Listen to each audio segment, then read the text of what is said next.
Go live. Going live.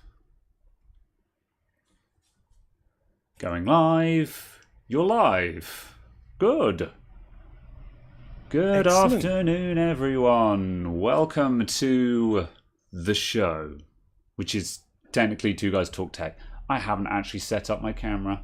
It's not looking too bad because automatic, but I should probably make sure that's actually correct.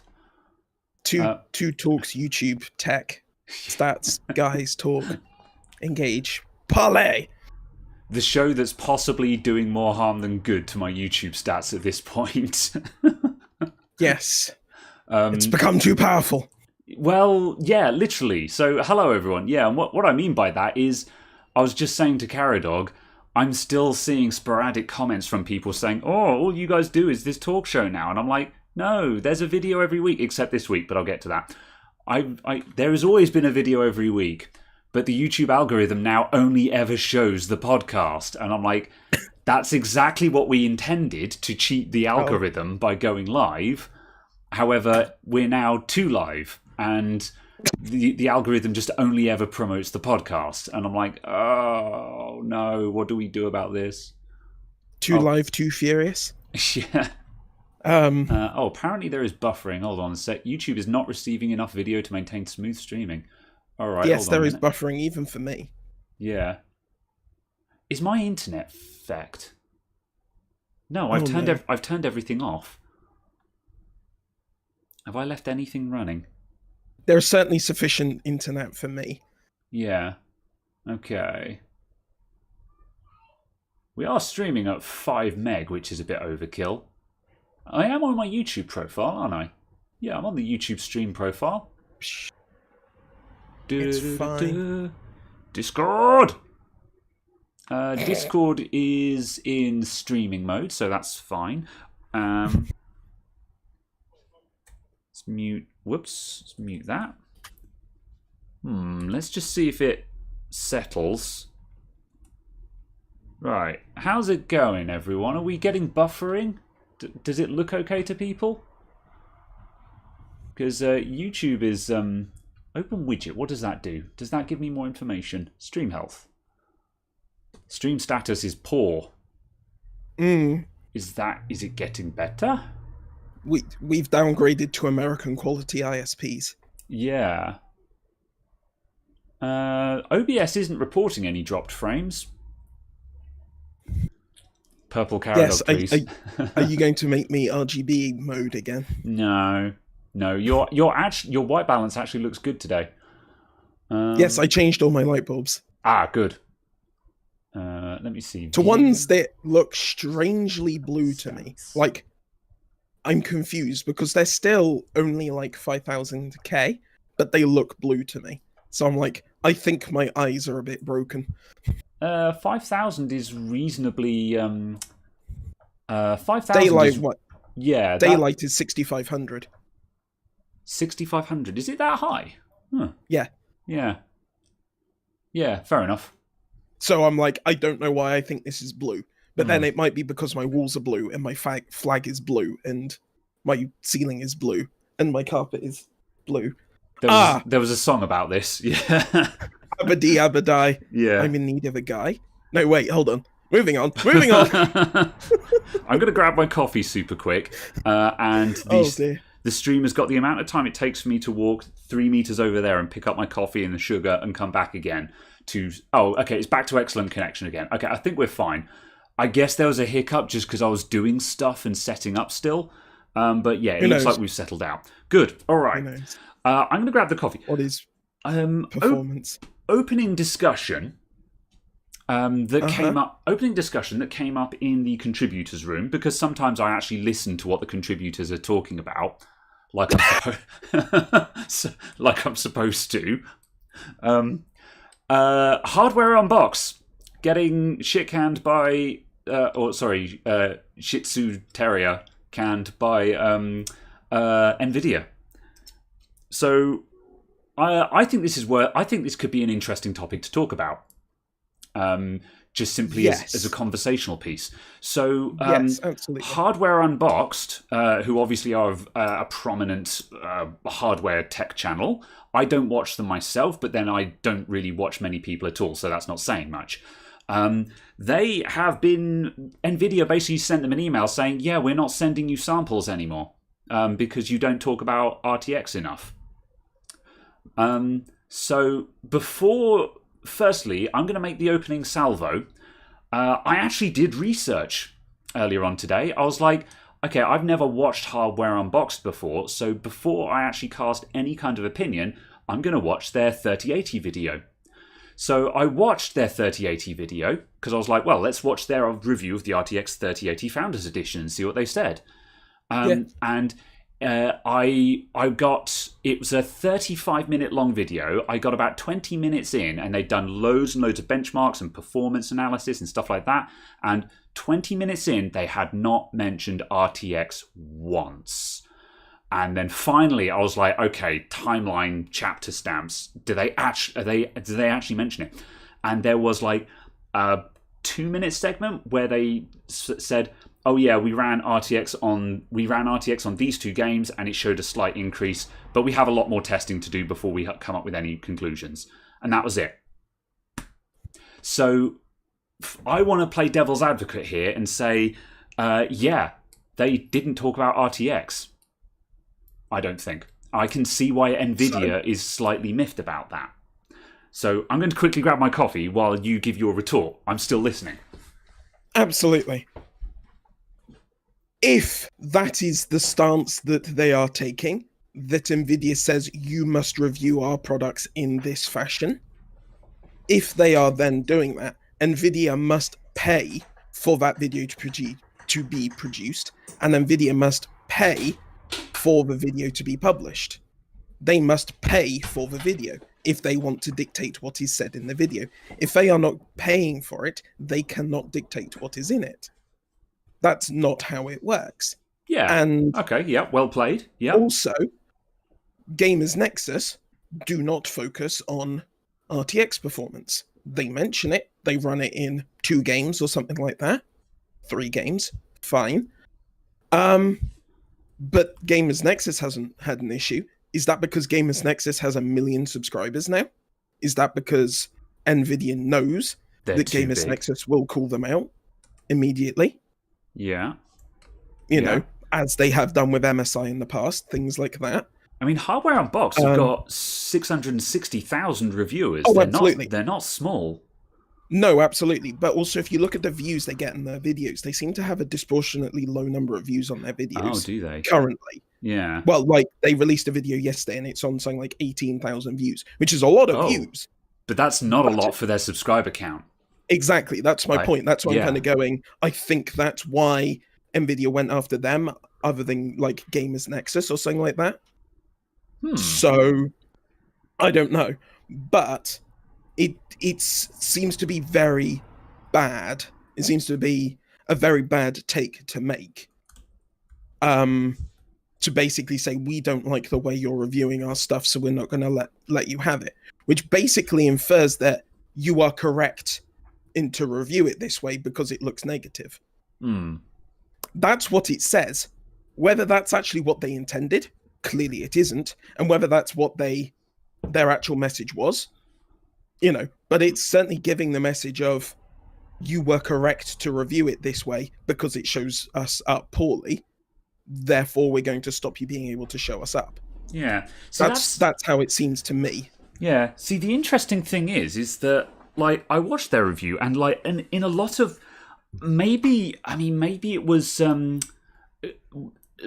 other things I noticed about the review in question is, well, I say the review in question, so far as I know, there's no actual smoking gun, you know, and as far as I know, NVIDIA didn't specifically say it was because of this review kind of thing. However, obviously, the RTX 3080 Founders Edition review, that is obviously the most indicative video of their coverage of NVIDIA right now. Like, if we're not talking about that video, then if we're not talking about that video, then what the hell are we talking about? So, well, it might be the 6800 XT and 6900 XT videos. Oh, yeah, that's true. I didn't look at those. So perhaps in those Because videos, potentially, if Nvidia said, if Hardware Unboxed said in those videos that buy this instead of the 3080. you know, even though the AMD card is made up numbers, 50% slower and costs 5% more, you should buy it because it's not Nvidia. Yes, I can understand you taking umbrage with that. Yeah. Because obviously that's not based off of the evidence that is out there. That cannot be something that can be deemed to be empirical. It is an opinion, and you couldn't say it is a review when it's that subjective. Yeah. So it's kind of, yeah. Hmm. It's kind of, I feel like obviously Nvidia are going to take umbrage anyway, because AMD is actually competitive again against their 3080 class cards. Yeah. Sorry, against their 80 class cards. And reviews are going to do that. So they're going to do what they can to ensure that image doesn't persist, I guess. Okay. In a sense of, obviously that's the point of their marketing department, is to make them still seem better.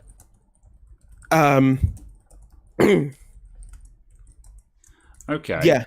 So I don't know. I've not watched enough of Hardware Unboxed to know what they're like as a channel. I've watched a single video of theirs and went, yeah, I guess. Fair enough. Just quickly before I come back on that one, apparently your audio is a little bit sketchy and possibly a little bit out of time. Do you just want to restart your camera capture and audio capture again for me? Or failing that, actually, should we just drop and reconnect the call? Sure. Yeah, let's just quickly.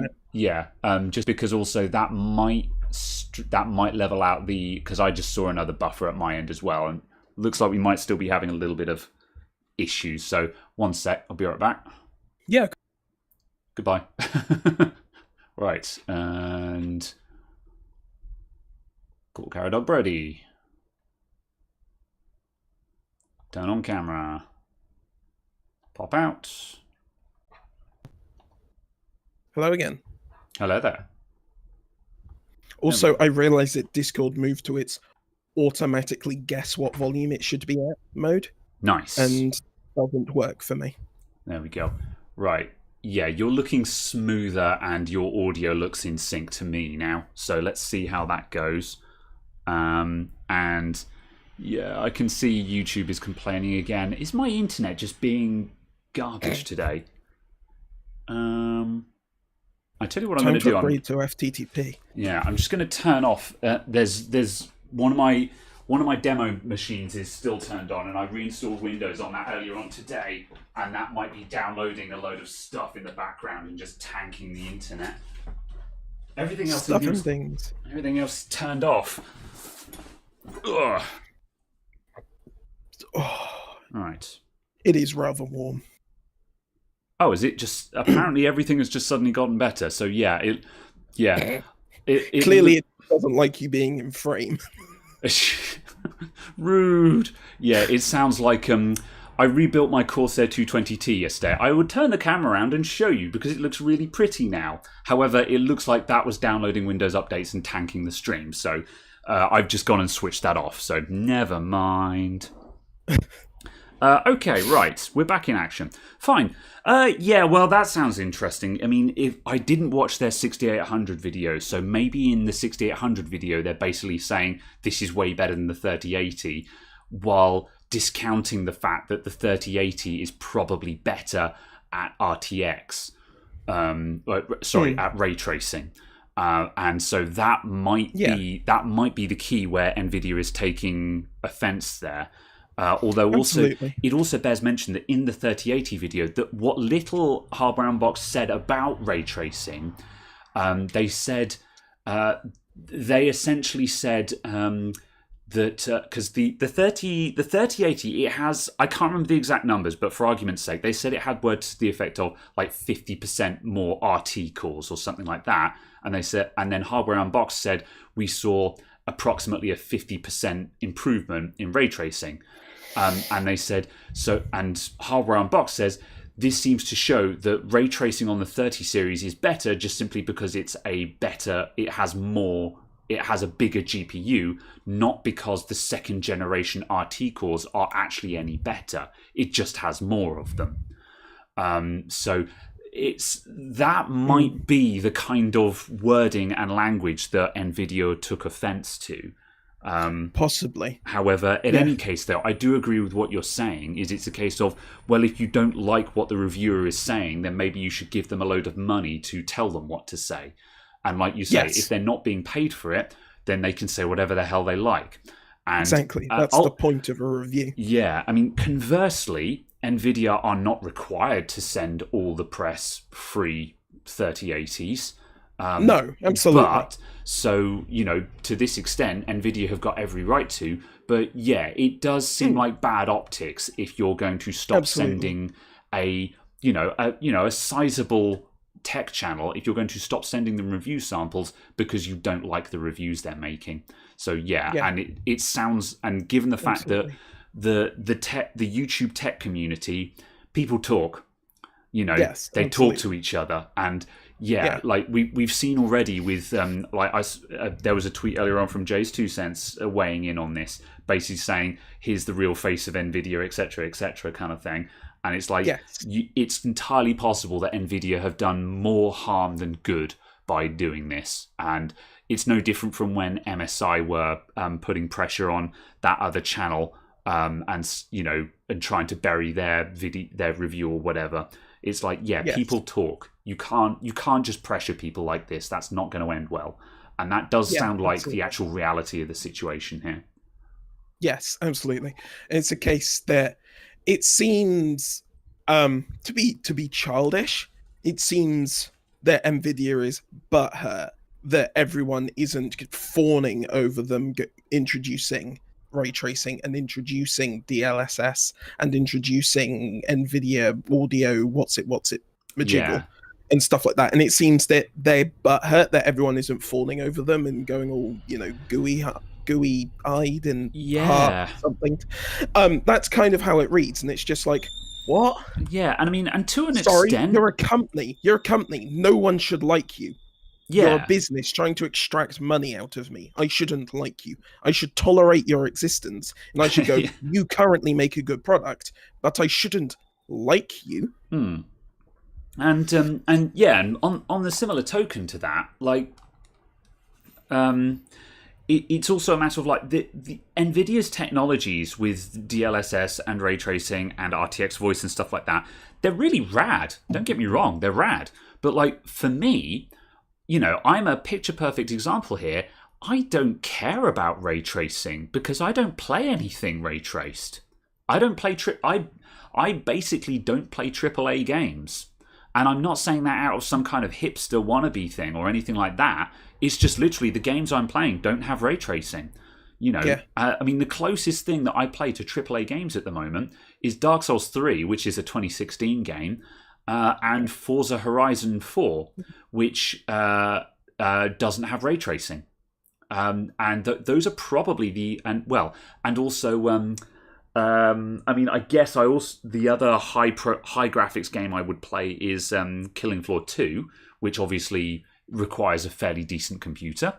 But again, that's an older game and doesn't have ray tracing. So it's a case of, for me, while I appreciate the value of ray tracing, I don't care about it because I don't use it. So NVIDIA are just like, oh, all you ever talk about is rasterization and stuff like that. It's like, yeah, that's because that's what most people care about. The number of games that actually have ray tracing and actually need DLSS and stuff like that are going to be in the minority. This is great if you are running the latest Call of Duty or whatever. But if you're not running the latest AAA blockbuster games, you probably don't care about ray tracing. I'm pleased that it is now possible, that real-time ray tracing is now actually possible, because it is going to make everything that much more realistic again.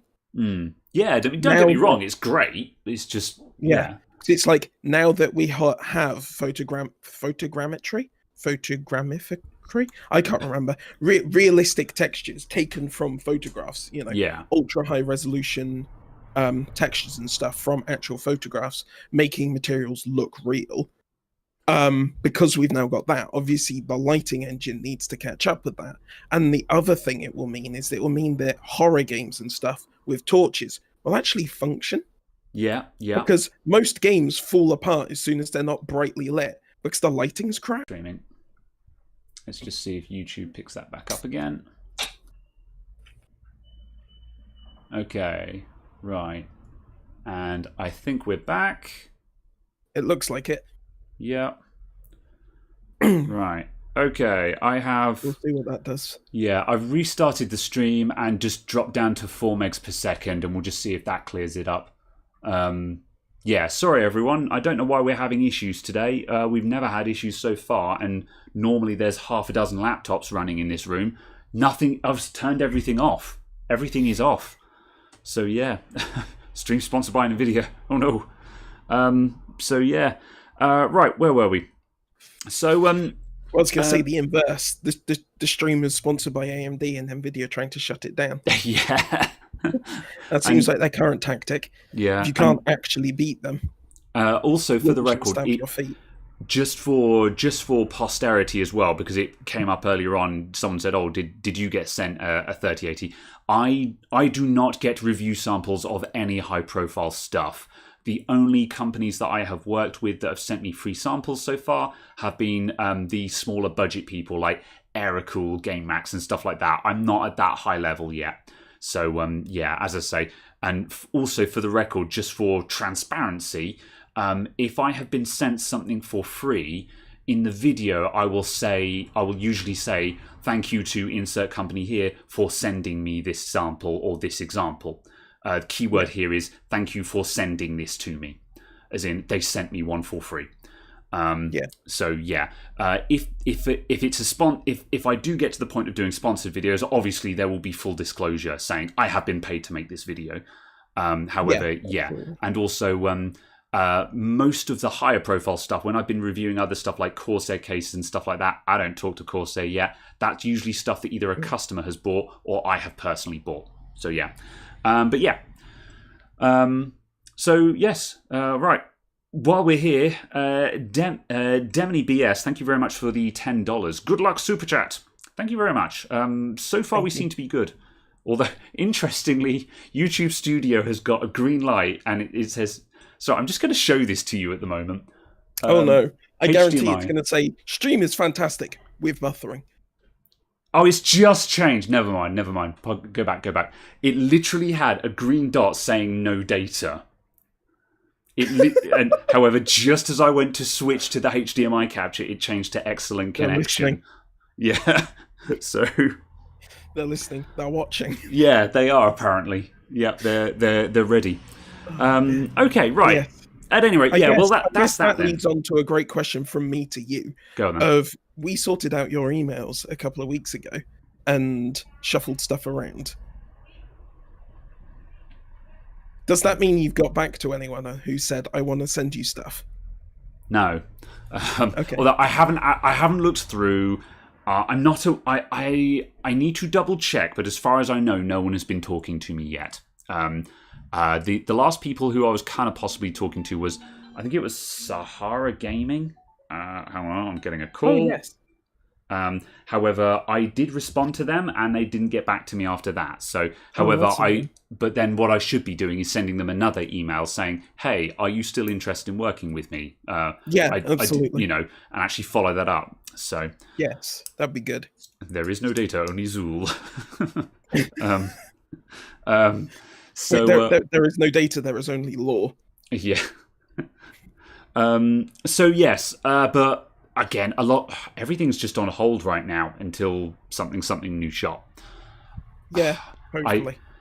I'm a critical mass in here. It's really starting to have a negative impact on things. It's one of the reasons why there was no video this week. There is a video coming out as soon as we finish this podcast. There is a video that is uploaded and ready to publish. I've literally just got to hit publish. However, I didn't want to put it out before doing this one because if I put out a video and then we immediately do a podcast, the podcast VOD will bury that video.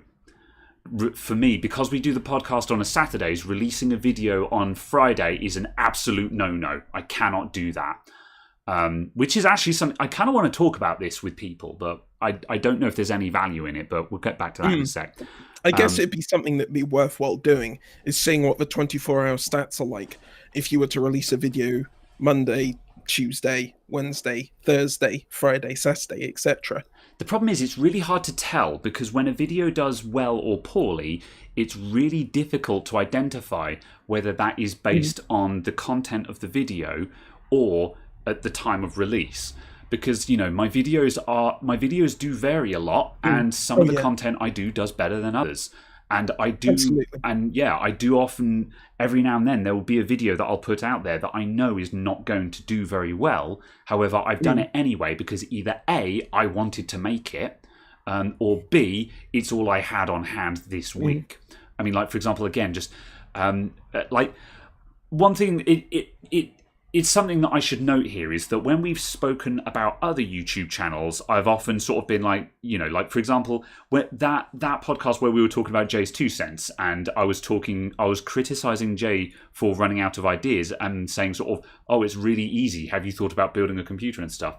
And like, if I'm saying, oh, I don't have any videos, it's like, well, maybe you should think about fixing something. And it's like, sometimes it's not that easy for me, because case in point, when I needed a video to do last night, I had a desktop computer with a no post lined up, and I was like, yeah, this is going to be good, a no post. Everyone loves my diagnostic videos where I've got a computer that doesn't, gaming PC that doesn't start, and we get it starting. Those always do well. And I got 5 minutes into the video, I unplugged and reconnected a couple of cables, and it started working. And I'm like, see, from my perspective, I still think that's a valid video, because it was still a valid no post. It was fixed. It doesn't have to be a fancy repair. Yeah, because simple problems still occur. Yeah, what I need to do, and what I didn't bin the video. I stopped recording because it was over.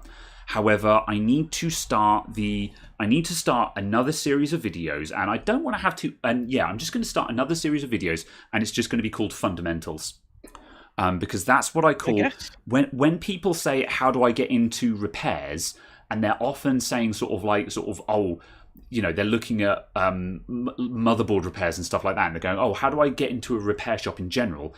And what I often say to them is, don't worry about soldering motherboards first. If you want to get into computer repair, the first thing you need to do is learn your fundamentals, which is just hard drive replacements, reinstalling Windows problems, virus removal, stuff like that. Which, you know. Sorry, I was also going to say, you were saying about reinstalling Windows. The other thing that's important to learn is how to reinstall Windows without deleting the customer's data. Yeah, which is how to actually save people's data. Yes, not in the sense of data recovery. Yeah, but how data to not erase it when it's already available. Yes, that's a better phrase for data preservation. So, you know, someone doesn't come to you, go, "Oh, I have this problem." You go, "That does need a reinstall of Windows," and then go, "Well, guess all your data's gone." Yeah, it's kind of basically a bit of a crappy situation. Yeah, so I'm going to start another series of videos that's just called Fundamentals. So the Let's Fix Computers is going to continue being the more interesting ones. So, you know, stuff that, you know, just more interesting stuff. And then the Fundamentals will just be when it was a really basic one, like the couple of other ones the couple of other custom builds I've had recently where it's come in and, you know, it's been a doesn't turn on, so you push the power button, nothing happens, and it's been a matter of power supply's dead, new power supply. Like, that's not good enough to be a Let's Fix Computers. However, I am going to call that a fundamentals video, where it's just like, cool, okay, so instead, while this isn't interesting enough to be a Let's Fix Computers because it was a really easy diagnosis, however, this can be the fundamentals where we go, look, this is how we confirm that the power supply is dead, And this is how Yeah. we then say, okay, well, what kind of power supply should we replace this with, and so on. And then I can do that, and I can aim this series more at people. So when people say, oh, how do you learn to be a technician? I can be like, watch the Fundamentals series. Yeah. That's the basic stuff, And That's what I was going to say. And yeah, but because this used to be, I was going to say, this used to be the B-roll series. However, as I say, the B-roll series was kind of like, was supposed to be videos that got thrown out because they didn't really work, but I still wanted to show it off. However, I think I'm killing B-roll, and I'm just going to morph that into the Fundamentals series.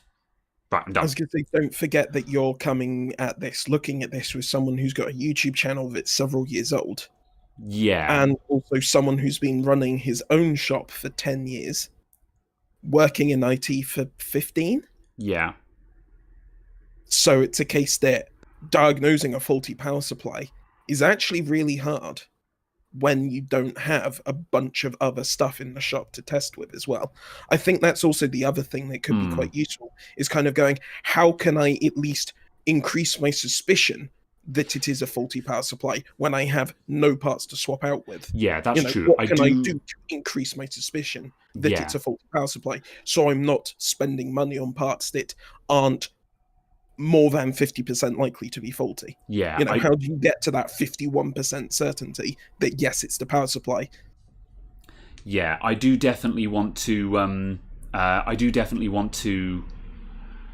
trying to think, because that was one of the aspects that I was going to come at from the last 2 power supply videos I did, but I can't remember. There was some reason why I was like, no, this isn't worth it.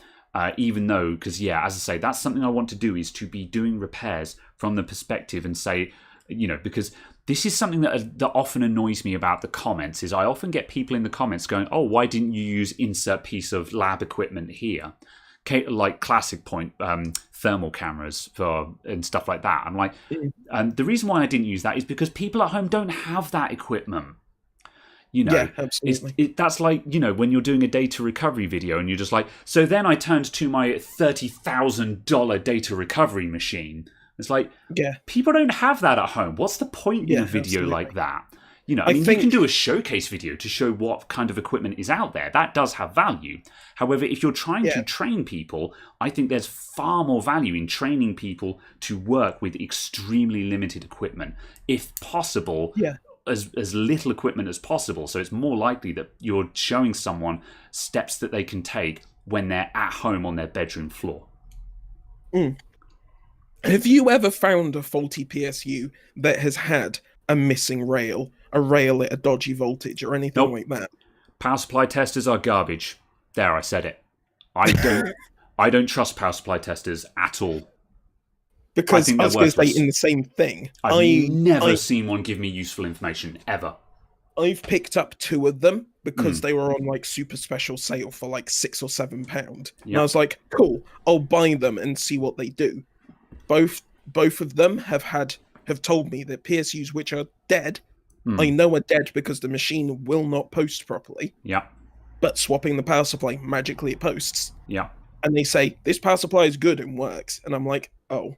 Yeah. Okay, maybe it's only specific faults. The problem with power supply testers is they don't apply a load. And like, there's probably a couple of them out there that will have, I don't know, maybe 10 or 20 watt loads in them or something like that.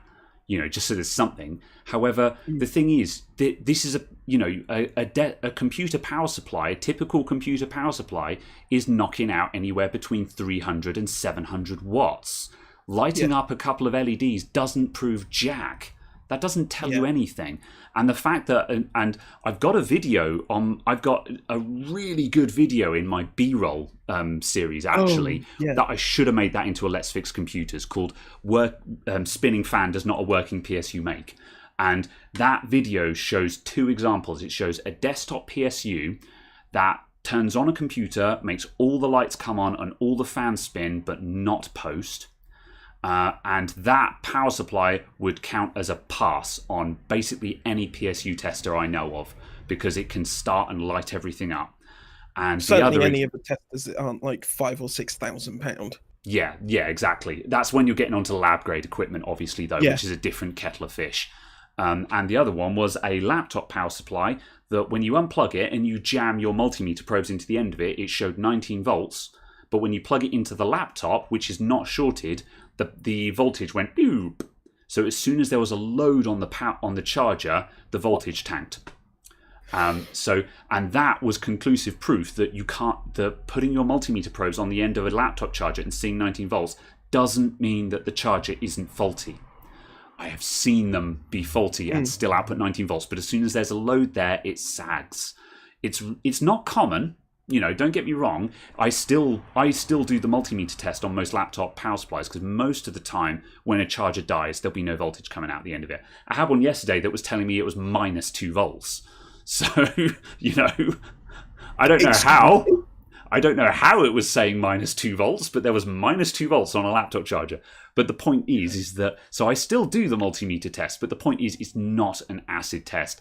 And again, like you can take one of these cheap power supply testers and you can put that on a dead power supply. And if you click the on button and the LEDs don't light up, it's a dead power supply. But I can do the same thing by shoving a paperclip across the green and black wires with a jumper plug like that. And you can do that with a paperclip, or I can do that with my tweezers. So, and if the power supply fan doesn't spin, then it's dead.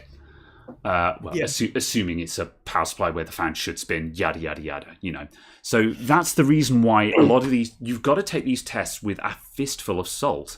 And another case in point was, I'm still in the background. I want to get into desktop motherboard repaired. And a load of people are going sort of, oh, you want to buy a PCI diagnostic card? One of these boys. So I did. Got a PCI diagnostic card with the LED readout on it. What's it supposed to do? So, I mean, you've got motherboards that give you a postcode readout. Postcodes. Yep. If your motherboard does not have a postcode reader, this adds a postcode reader onto your motherboard. You plug that into a PCI Express or a PCI slot, and it will give you postcodes. Only if PCI initializes. Exactly. And if PCI initializes, you're 90% of the way into post anyway. And if you're getting that far and it's still not working, if you're getting that far and it still doesn't post, it's probably the memory, which you can tell anyway just by dropping another fucking memory module into it. So once this was super cheap. Language, Timothy. Yeah, hacking. So that's the thing is loads of people go, so, oh, you need this, you need that. And I'm like, it doesn't help. And it's just, and this is why I've gone 15 years fixing computers, and only this year have I been buying stuff like this, because people go, oh, you should get this. And I'm like, well, let's try it out. And I try this out, and I'm like, this is useless. This doesn't tell me anything. I can, and I mean, of how that much being said, as you pointed out, so I'm trying to plug that in. There we go. As you pointed out, I have been doing this for 15 years, so I can switch a computer on, and I just know what's wrong with it because I've been doing this for this long. So this is the thing. It's like, I'm not saying that these products are crap and have no value whatsoever. However, my point is that you have to take this diagnostic equipment with a pinch of salt, and you have to know when it's fibbing to you or when it's not giving you information. But this is the same for any test. When you're running memtest 86, you have to learn how to interpret the results of memtest 86. And likewise, if memtest 86, if you start memtest 86 and it's just going off the screen, that's probably not bad memory, because if your memory was that wrecked, it probably wouldn't be posting, and that is more likely to be a bad motherboard or a bad CPU, which again I know from experience. So this is the thing, even tests that I know and I recommend can have false positives, and you need to understand how to interpret the tests you're using. So you could say the same thing about these tester tools that I'm slating here. The PCI, the postcode reader, and the power supply tester. Again, you have to know how to interpret the results that you're getting.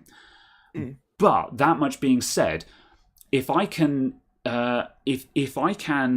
interpret and get the same amount of information just by using my eyes and experience anyway, then what's the point in using the tool at all, you know? So I don't know. I don't have a conclusion to this. This is just a bit of a rant. It seems like an unnecessary expense. Yeah, I guess that. And when the tools were really cheap, that's fine. But this is why, you know, a lot of people go sort of, oh, you need a thermal camera. And I'm like, thermal camera's 300 quid, my dude. Or I could just get my hand and just go, tap, tap, tap, tap, tap. Ow, that's really hot. There it is. Now, don't get me wrong. Maybe it'll avoid you injuring yourself. Yeah, yeah. Now, don't get me wrong. If heckin' Seiki or Fleer or whoever called me up and said, we want to send you a thermal camera, I'd be like, hell yeah. And it would make my life significantly easier. But I get there's so many comments on my how to do voltage injection videos saying, you need a thermal camera. And I'm like, but people who are learning board repair don't have thermal cameras. Because they're just starting out and they can't afford to spend a grand on equipment. Yeah. Oh, I'm getting ranty again on this week's thing, but whatever. I don't know if this is what people are here to hear. Then yeah. You saying about postcodes and stuff. My Aorus Master Ddr4 thingy what's it has postcodes on it, as most good motherboards do. Yeah. They're very confusing for me. Very confusing. Because a successful boot seems to get a different postcode 1 out of 10 times. And I'm just like, excuse me? Do you want to try that one again? Yeah. Can you tell me why I'm getting a different postcode this time? I have to admit, like, now I'm speaking out of ignorance here, is that I'm not sure when postcode readouts are actually useful. I'm not sure when that level of information is actually helpful. And to the same extent, I've seen, like, you know, if you don't have an actual hex postcode readout, most motherboards will have just the LED readout. So, you know, CPU, RAM, VGA, boot, the 4 diagnostic LEDs.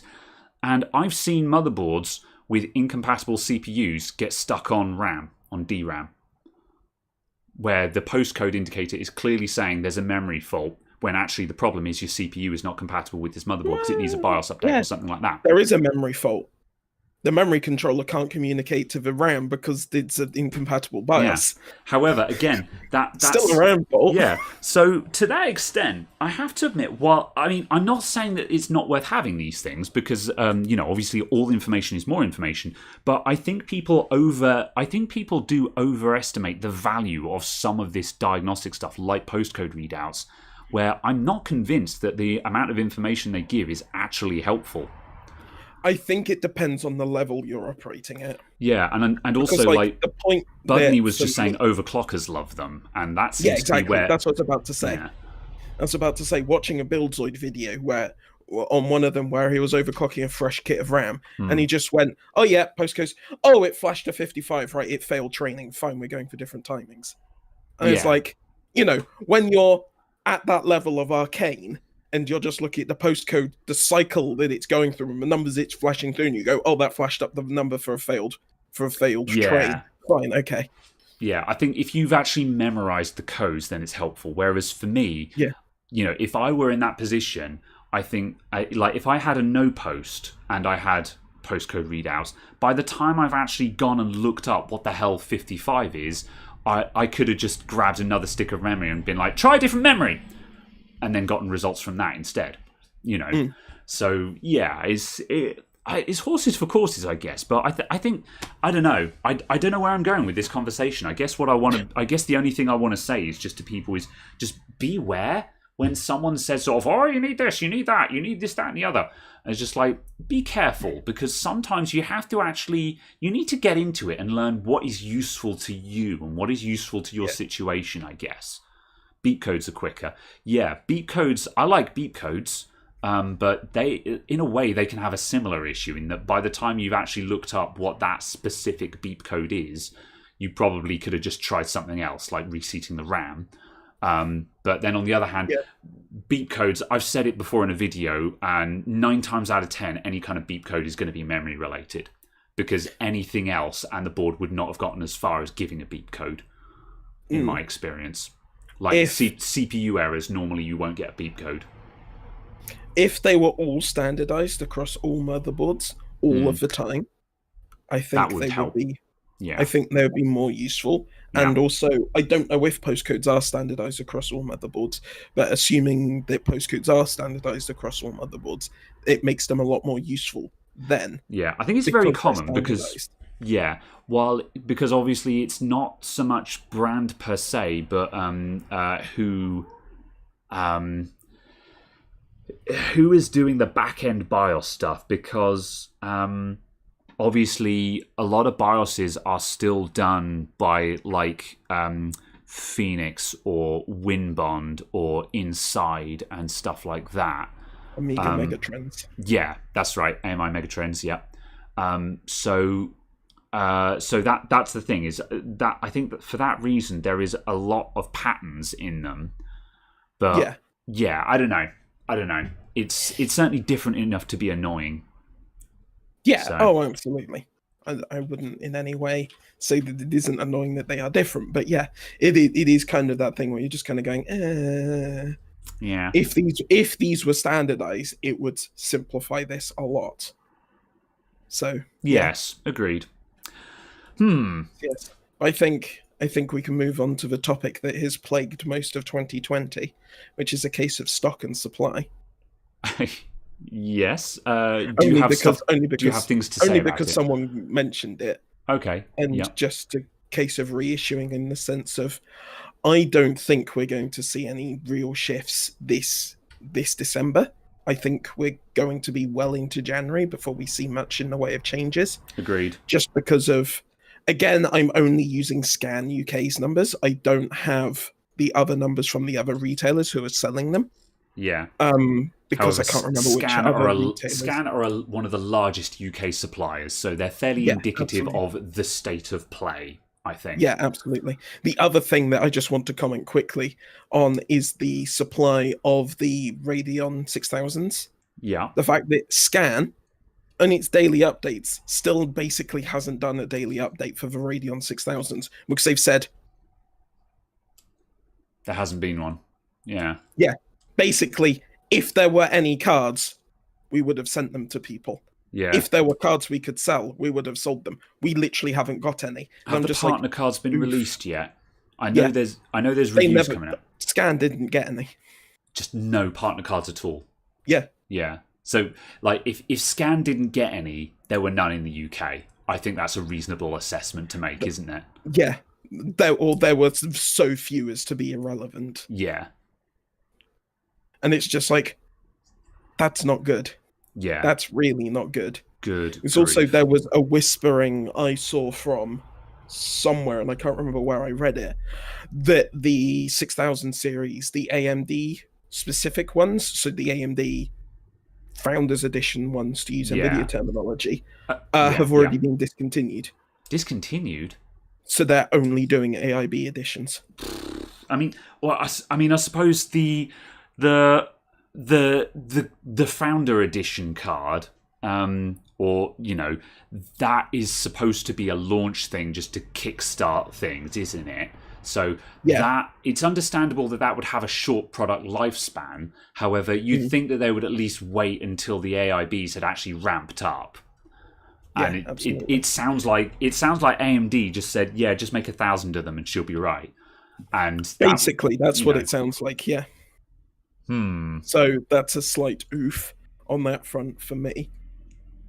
However, it looks like the Ryzen 5000, so the CPU side of things, it looks like the stock on that side is recovering now. Yeah. Because because Scan no longer has any outstanding pre-orders for the 5600. And they are down to 28 outstanding pre-orders for the 5950. Oh, that sounds promising. At the two extremes of the stack, they are getting close to being in stock, basically. And yeah, as we said, they're expecting 1,200 of them in the next couple of weeks.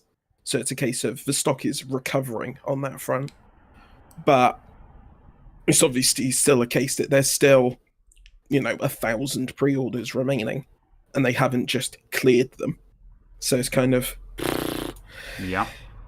It's been a bit of a tough year Yeah. for stock and everything. So yeah. Gamarada says, "What's with RAM prices going sky high?" Micron's factory had a hiccup. I hear tell. Was this the one that happened a couple of weeks ago? Was this the big don't fire? know. I heard. I heard it on, like, I think it was the WAN show last week. Just in passing, they just said, "Oh yeah, Micron's factory went down for an hour or something like that." Oh dear. Yeah, so that I could, but then there was supposed to be massive overstock or something, wasn't there? So surely there's a buffer to absorb something like that. I'm just quickly smashing in 16 gig RAM into Amazon right now just to see what's going on. I know they've gone up slightly, but oh yeah, no, it's pretty terrible actually. Oh, that's 3600 though. What about like 3000? What about Portman? No, yeah, prices are up. They're massively up. I guess I bought my fancy RAM at the right time then. So I mean, I'm looking at Amazon right now. Let's switch to the window. Bam. Amazon right now. So Corsair Ddr4 3000. So this is quote unquote poor man's memory. This is the minimum standard that you actually want to put in a computer right now. You really shouldn't be buying anything less than this, and that's £62. And like a month ago, that would have been down to £50, I reckon. Oh yeah.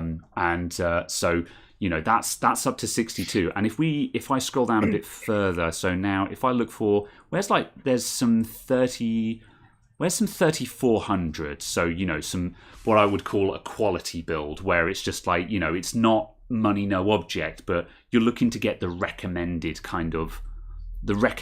performance. Interestingly, the Patriot Viper 4 Blackout 16 gig kit, 3000 CR16 has gone down in price. To what? From £57 to £53. Oh, that's not bad. So I'm just like, ha, how bizarre. Yeah, that's good value. However, I mean, I wouldn't call the prices sky high. However, they've definitely gone up in the past month or so, which is that is surprising considering everyone was saying that RAM prices were crashing.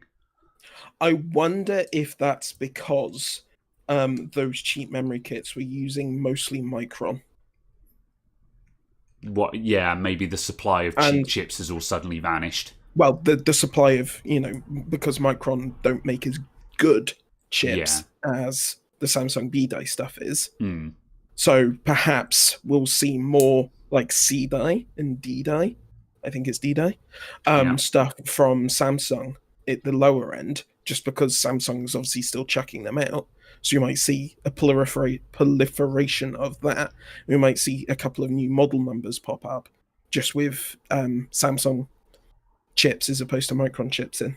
So I wonder if it's that. Yeah, absolutely. Compared to the Philippines, it's $100. Oof. What, like 16 gigs of RAM is $100 US in the Philippines? That's pretty terrible if that's the case. But yeah. I have a feeling I sold well, it wasn't too bad. I was going to say I did sell a 16 gig RAM kit this week for the equivalent of £60, and I definitely think I should have charged more for that. I bought it for 50 quid on Prime Day or Black Friday or whatever one of the recent ones was. So I made profit on it, which is what I cared about. But I probably could have gotten away with charging more of it. Yeah, I think it's part of. I think it's just a case of obviously because I think by weight Samsung will make up more of the higher speeds, lower latency kits. So those prices won't shift. But I think the cheaper, lower clock, higher latency stuff will probably go up because that's the supply that's been affected. I presume. This isn't based on insider knowledge or anything like that. It's just a supposition. Yeah. Secondhand graphics prices, will they drop, do you think, when the demand for new graphics cards drops? They must do. I don't think it will. Not for a while. Well, I mean, because not for a couple of months. You'll need to get to a surplus of secondhand cards for the prices to start coming down. Yeah, that's true. So you'll need supply of new cards to have been continuous and in stock permanently for 2-3 months for people to then go, right, I'm upgrading now. and then for them to sell their stuff, and then for enough people to be doing that, for there to be a surplus of secondhand stuff, for the price to start ticking down again. And So also, it's a case that the it'll be a while. prices that you see are do not necessarily reflect the actual value of stuff either. Like, I know. Well, if people are paying it, Well, yes. then it is sorry. the value of it. I'll rephrase that. There's perceived value and there's material value, and obviously perceived value is real value. This is my philosophy here. Is perceived value is real value because that's what people are paying. Therefore, that's what it's worth, right? I think we can agree on that. Material value is what something should be worth. Like for example, if I think you mean what something should cost, not what something should be worth. Yes, what something should cost. And like for example, if we take a secondhand graphics card, let's say with graphics cards, a while back, for some reason or other, I just had GTX 960s coming out of my ears. I had half a dozen of them kicking around the shop. I don't know why, but it just happened that way. And so I was flogging those on eBay, and I know, I remember which one it was. It was when I sold one of my AMD cards, when I sold one of my R9 280Xs, and the R9 280X at the time was not a good card. It was very old, it was out of date, it was noisy, it was power hungry, and most modern games didn't like it. Yet the value of it on eBay was astronomically higher than what I thought it should be. I was like, you're joking, it's worth that much? Bloody hell, yeah. I'll get rid of this now. And when I sold it, and it sold, and I shipped it off, I was like, I can't believe I got that much for it. I wouldn't have paid that much for it, not by a long shot, And so that's the thing is so like let's say that a couple of months go by and the 30 series cards are now selling for the MSRP. So the actual price that Nvidia said they would cost. Let's say that starts happening. Not necessarily the Founders Edition, but Founders Edition plus a little bit because it's got a nice cooler on it or something like that. Yeah, basically. Now, that obviously is going to push down the value of all of the other cards because you can get a really good brand new card for that amount of money. However, there'll still be people out there buying, 2080s and 1080s on eBay for like 50 quid less than the cost of a 3080. Yeah. That's what will happen. And that's the thing is, and that's what I mean is that by perceived value and material value is that, the perceived value on them will be high because people will be like, oh, this was a flagship card in its day. And it's like, but for £50 you can get a graphics card that's twice as fast. Are you nuts? Exactly. Why would you pay that for it? So the material value of it is significantly lower. Because for a small amount extra, you could get something that is way better. So that's the thing is just because and that's the thing. So you need a surplus, but you also need that perceived value to drop because people will continue to place a very high value on things that are actually not very good. It's like top end laptops from like 10 years ago. Yeah. For some reason, people put so much value in them, and it's like it's a 10-year-old laptop. Yeah, basically you could build a desktop for like £200 that will be faster than this. Yeah, exactly. Okay, it's portable because it's a laptop. Yeah, but it will not be fast. Do not kid yourself that it will be fast. Yeah, even if it was, a £5,000 gaming machine of whatever 10 years ago. It will still be crap now. It's 10 years ago. Yeah. And like, obviously we're generalizing here, specific cases, your mileage may vary, etc., etc. But yeah, that's the thing. So yeah, so for second-hand graphics cards to drop in price, we need a surplus to force the price down, but then we also need the perceived value to go down, because also there will be a while where people will continue to think that the new cards are in short supply and that they can't get one, when actually, if they actually like pay attention, it won't be difficult to get one. Like, exactly. Like for example, right now, let's take an example. I bought a couple of 3070s a while back. And right now, I don't know if the 3070s are in stock anywhere. I don't know what the supply on them is like. It's possible that if I actually pay attention and bring up the correct store on Monday morning at 8 a.m. when they've just restocked or something like that, I'll just be able to go, there we go, they've got stock, and buy one, because I was there at 8 o'clock on a Monday morning. However, there are other people that may just, they might not think that, and they're like sort of, oh yeah, no, you just can't find them anywhere. So, but they haven't actually looked. So they think it's in short supply, but it isn't. So that will also continue to add perceived value to the second-hand market that doesn't exist, because people think these cards are worth more than they are, because they think the new ones can't be had, when actually, if you actually just slow up and just show up at the right time of day, you could get one very easily. Yes, exactly. Yeah. But it's also a case that we'll need them to be continuously in stock, or at least to go out of stock very slowly. Yes. For companies to then not have a value in air freighting things. Yes. Yeah. Because once they stay in stock for much longer, the value in air freighting goes down. So you can rely on sea freight, which is much, much cheaper and can ship greater volume, I presume, because obviously ships are much on planes. So I'm presuming they can shift a much larger volume at a time. Yeah. But it takes much longer. So it's a case of, obviously, if stuff is staying in stock long enough that you can resupply only every, say, 1.5 weeks, you can then go to sea shipping and only be out of stock for 2 or 3 days, maybe, and then obviously resupply with a huge number. And it's a case of, we need to get to that point, basically. And as you pointed out in previous shows, it is the cost of air freight that is currently driving up. It's one of the primary driving factors in the overpricing of things right now. It's not that people are price gouging per se. It's that they're having to air freight stuff, and that is just really freaking expensive. Everyone is incurring a lot of shipping expenses right now. They're not actually making any more money, although the air freight people probably are. It's certainly Scan have said this and have specifically stated it in writing that that's what their price increases are. So obviously, if you have faith that Scan are telling you the truth, then absolutely that's what the situation is.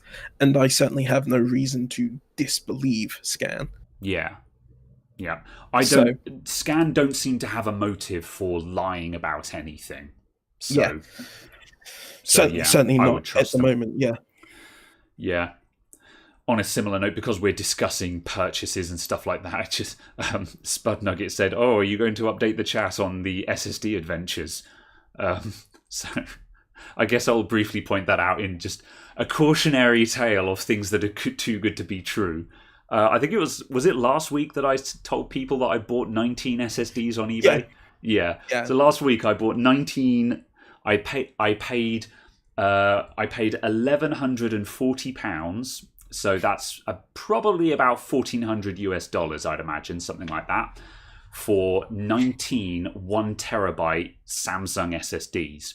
It worked out at £60, which is probably about $70 or so per 1 terabyte Samsung SSD, which, as most people know, is a very good price. And I turned around and said, "I'll take your entire stock." And I literally took his entire stock. I bought all of them, which was 19 of them he had on sale, and put it all on my credit card.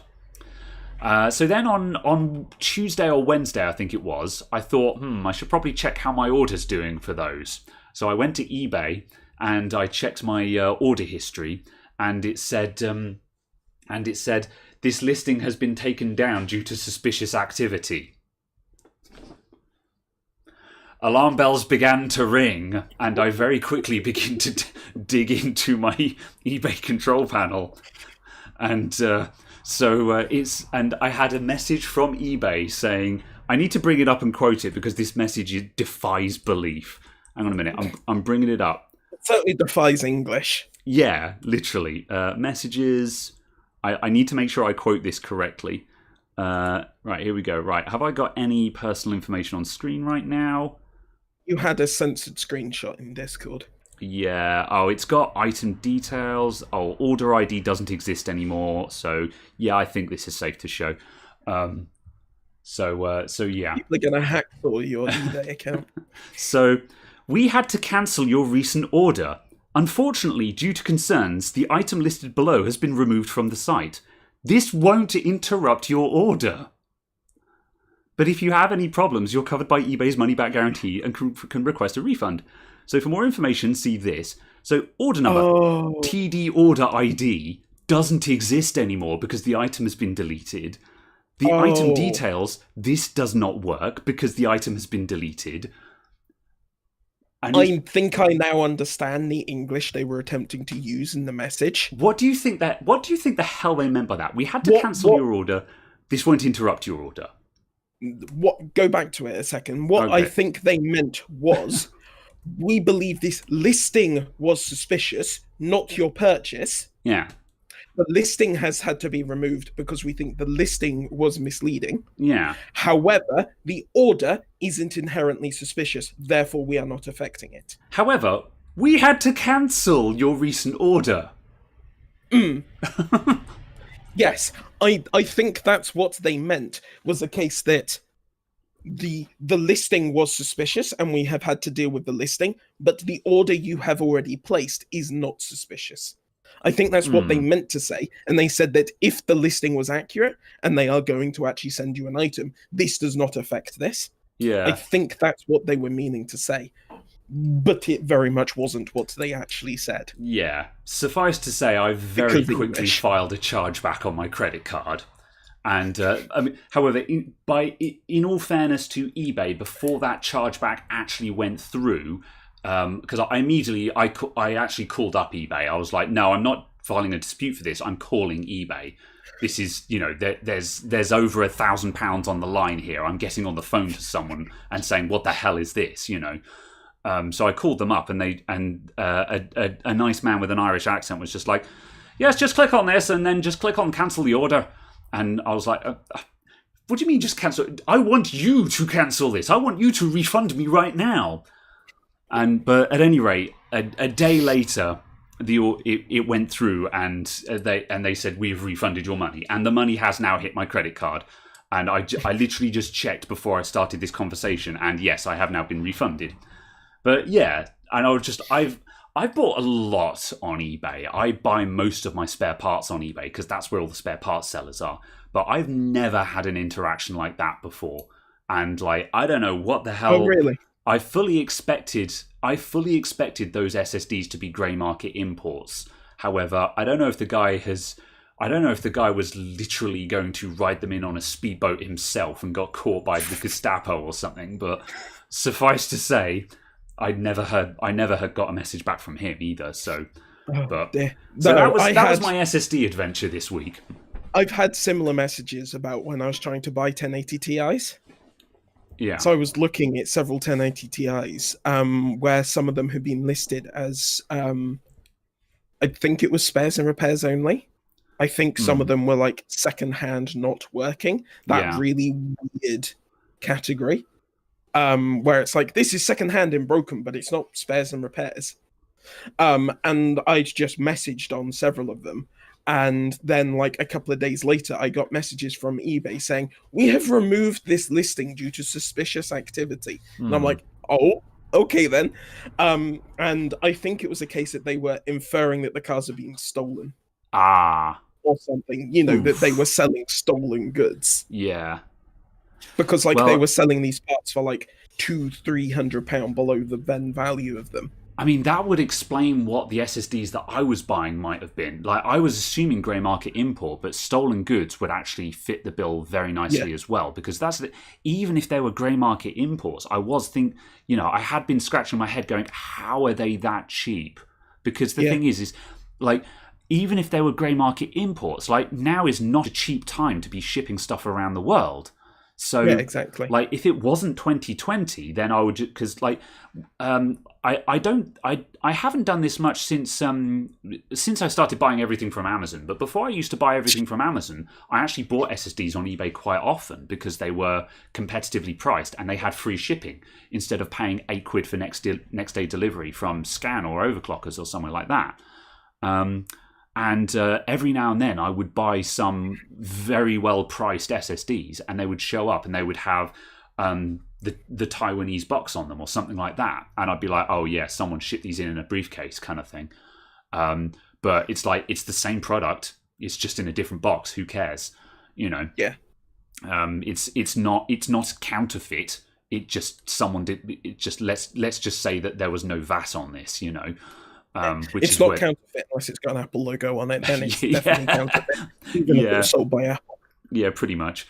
But yeah, as I say, if they were stolen, that might be it. You know, if someone got robbed, and you know, there was the guy clearly had the guy probably had. I think it said that like 6 had been sold or something like that, and I bought 19, so he had about 25 of them. So you know, 25 of them got robbed. Yeah, maybe. Yeah, could have been that. So yeah, potentially. Yep, but it's like I'm kind of expecting, you know, was it 50, 60 MSI 3090s that got nicked? Oh yeah. I'm randomly expecting them to show up on like Taobao or something. Yeah, surely MSI know the serial numbers of those cards because those are still they're still in the transit system, so there must be serial numbers for those. But at the same time, you can't really go after the person who buys it. Yeah, that's true, and also like it's a very high profile heist as well. And I get the feeling that whoever stole them can probably easily get those because they were stolen from China, or was it Taiwan? Which, depend on who you ask, is China. Yes. Okay. Yeah. North China or South China? Oh no, we're not going there. We're not going there. They were stolen from a factory that was not in the UK or Europe. Yes. Let's go with that one. So yeah, I mean, I would imagine that whoever stole them, it's entirely possible they could get them to someone who could BIOS mod and change the serial numbers on the cards as well, I suppose. So yeah. But yeah. What was I about to say? Yeah, who knows? You, as you say, you can't go after the person who bought them.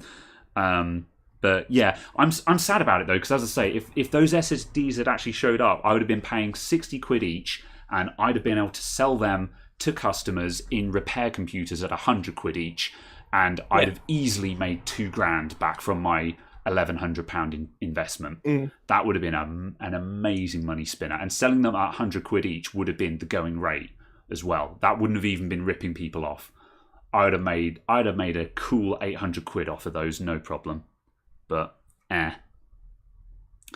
oh well. Let's see. Oh, okay, that makes far more sense. Sorry. I noticed that Mr. Spud had linked a deal in the bargains channel for an SSD. I entirely misread it. Mr. Spud linked me those SSDs in the first place. He's not allowed to link bargains anymore. You hear me, Spud Nugget? But there was one listed, and because of the way the link was formatted, the eBay link was formatted, it read as one 92 terabyte SSD. And I was just like, a 92 terabyte SSD? Come again. What it meant was one 1.92 terabyte SSD. Very well. But because points and hyphens are the same thing in the URL, it was very much a case of a 92 terabytes. 92 terabytes. Very well. So yes, so that's a thing. Right, I'm going to whiz through a couple of stuff in the chat. I'm sorry, chat, I haven't been paying much attention to you today, but I'm doing my best. Let's see. So, thoughts on the AirPods Max. So these are Apple's new over-ear headphones that cost £580. They'll sell 1 million of them, not a doubt in my mind. And they've got ANC. ANC, yeah. I think they are going to be remarkably good headphones. I think they're going to be cracking good headphones, and I think they're going to sell out of them. However, if any of my friends buy them, and I know at least a couple of people who I'm just waiting for them to say, "Oh, I bought the new AirPods Max," and I'm going to be like, "Why?" Is one of them Night Fusion? No. One of them is from Server Boys, who owns a lot of Apple equipment. You know who I'm talking about. You know he's going to buy a pair, don't you? I doubt it. Tell me I'm wrong. I doubt it. Every time a new Apple Watch comes out, he's just like, "So I bought the new Apple Watch," and we're just like, "Why? You have the previous one." You know. But that's the old one. Yeah, but yeah. However, I think there'll be a really good set of headphones, and I think they're going to sell 1 million examples of them. However, I think you can probably find something that is 99.9% as good and costs £200 less. That's what I think. However, I'm speaking as someone who has not tested high-end headphones, but like I know that both Sony and Bose, I think, have got a set of over-ear headphones with active noise cancelling that is pretty damn good, and those go for some like 300, 350, something like that. So that's the thing, is that 300 to 400 is what my brain says a top-end pair of Bluetooth headphones costs. So Apple coming in at heckin' 580 quid. Personally, I think they can jog on with the price, but there's not a doubt in my mind that they'll be really good. If I can sell you Bose over-ear noise-cancelling headphones for 300 quid, I'll be pleased. Because they're only 230 quid off of Amazon. Oh, really? I thought they were way more expensive than that. The QC35s are 220 on Amazon. Oh, maybe because I saw them on a Linus Tech Tips video, and maybe they were $300 or something like that. So maybe they came out at low mid 200s in pounds. So then the Gen 2s are 230. So like an extra £9 for Gen 2s. Yeah, so that's the thing is, again, so these Apple headphones are basically twice the price that I would expect to pay for some high-end Bluetooth headphones with active noise cancelling. But the thing is, based on the AirPods Pros, you know that noise cancelling is going to be spot on. So you can't hear all the poor people. Yes. Oh, it's been specially tuned to Northerners. What are you doing in Liverpool? Ooh. Oh dear. Oh no. Oh no. However, one thing I will say about the AirPods is I know someone who uses their AirPods for about 27 hours a day. Okay. Hyperbole. Yep. But they have a MacBook and an iPhone. Yeah. And they can go, iPhone, MacBook. I want to listen to this on my MacBook. Boom. Instantly transfers to the MacBook and is playing through the MacBook. And I'm like, that's impressive. That's clever. Apple have got integration down to a T. And that's the thing. Don't get me, in terms of the user experience, Apple is still king in pretty much everything they do, so far as I know. In a lot of stuff. Yeah. Now, in a lot of areas, they are. Yeah. Obviously, you don't want cloud syncing or cloud storage or. Yes. No, that is true. Yeah, that is true. Or email. Yeah. For a large part, Apple user experience is still king. Whether or not it's the absolute maximum performance is another question entirely. Yeah. But, as I say, those headphones, I think they're massively overpriced. I think they should cost half the amount they do. But there's not a doubt in my mind that they will be really freaking good headphones. So I hope so. I really hope so. Yeah. Oh, apparently Samsung aren't putting chargers in their new phones as well. So once again, Apple does something annoying and everyone follows. Yeah, I think the thing that's absolutely the best out of that story, though, is that Samsung ran an advertising campaign hating on Apple for removing the charger from the box. Yeah, Samsung are heckin' hypocrites, man. Because that's what happened when they were keeping the headphone jack. They were just like we're keeping the headphone jack because stupid Apple people.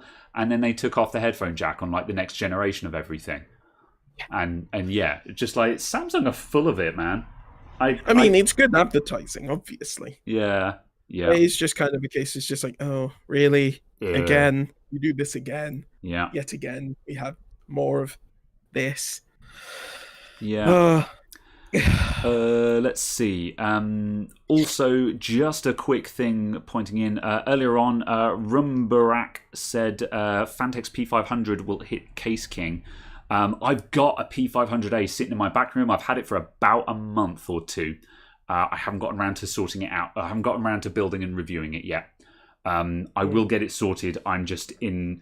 that's content that I haven't gotten around to doing just because of lack of space at the moment. But yes, I've got one. There will be an overview of it. I don't want to say a review because I don't do thermal reviews and stuff like that. But there'll be one of my videos on it, where I walk around, I tell you what I think, and I build a computer in it, and I go, I'll give you a thermal review.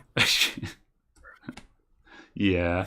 Can I recommend a mid-range 1440p 144Hz monitor? I'm not sure at the moment because normally my answer to that is always the Asus TUF lineup. However, recently one of my friends has been looking at monitors and I was like, I'll get one of the Asus TUF ones. And he went off and did more research. And he said, oh, apparently their backlight strobing is really sporadic and they're a bit finicky. And I was like, well, I've got two of them. And then I actually looked at mine. I was like, oh, my backlight strobing isn't working. Oh, I literally cannot get my backlight strobing to work no matter what I do. So the feature that was one of the headline features for this monitor that I bought two of them for, that I thought I had, I actually don't have and is not working, and I don't know how to make it work. So I don't know what these backlight problems are. Yeah. I don't have a backlight. Something OLED, yeah. So I still like the Asus TUF monitors. However, I can't say that I wholeheartedly recommend them at the moment just because their headline feature seems to be an absolute pain in the ass to make them work. So, yeah, I don't know a straight answer to that one right now, I'm afraid. Yeah, I wonder if there's a firmware upgrade for the monitors. That would be interesting. That was something... Going on a minor rant about firmware upgrades for monitors. Proceed. Dell, with their ultra-sharp 30-inch monitors designed for artists, it costs £1,000 each. Yeah. There is no way of doing firmware updates on them without sending it back to the factory and praying that they do a firmware update on it. Is there any requirement to do a firmware update on it, though? On a couple of them, yes, because the DisplayPort is broken in firmware. Ah, very well. That is a legitimate reason. And I'm just like, why? Why on this monitor that cost £1,000 when you released it? Do you not have a really simple utility to update the goddamn firmware? Yeah, that's the problem. Like that's one of the reasons why the thought of checking for firmware updates for my monitors hadn't occurred to me, because firmware updating a monitor, that's not really a go-to thing that most people would think of. I should check into that, but yeah. Yeah, absolutely. Very well. But yeah, it's just the fact that, yes, that really annoys me. That especially as they're like the professional grade ones, and they're ones that are supposed to come pre-calibrated and stuff. The calibration was also broken on a series of them because they use different firmware, and you can't get off of that broken firmware, broken calibration. Oh yeah, that's no bueno. You just have to buy new monitors and pray they've got the right firmware version. Yeah, and like the calibration is one of the main reasons why Dell Ultrasharps are so good, because you basically when it's correct, you basically need to do zero setup out the box. You just take one out of the box, you plug it in, and it just looks amazing. It's one of the reasons why I always recommend them to my friends. You know, when one of my friends is like an artist or something, they're like, I want a monitor that has good colors. I'm like, get a Dell Ultrasharp, because I know that they're going to plug it in, and with zero setup, it will look decent. You know, sure, you might be able to get a little bit more out of it with a calibration tool, but it's going to look pretty good. Yeah. Whereas pretty much every other brand of monitor I've owned and used, including my Asus's at home at the moment, you know, I look at those and I'm ASI.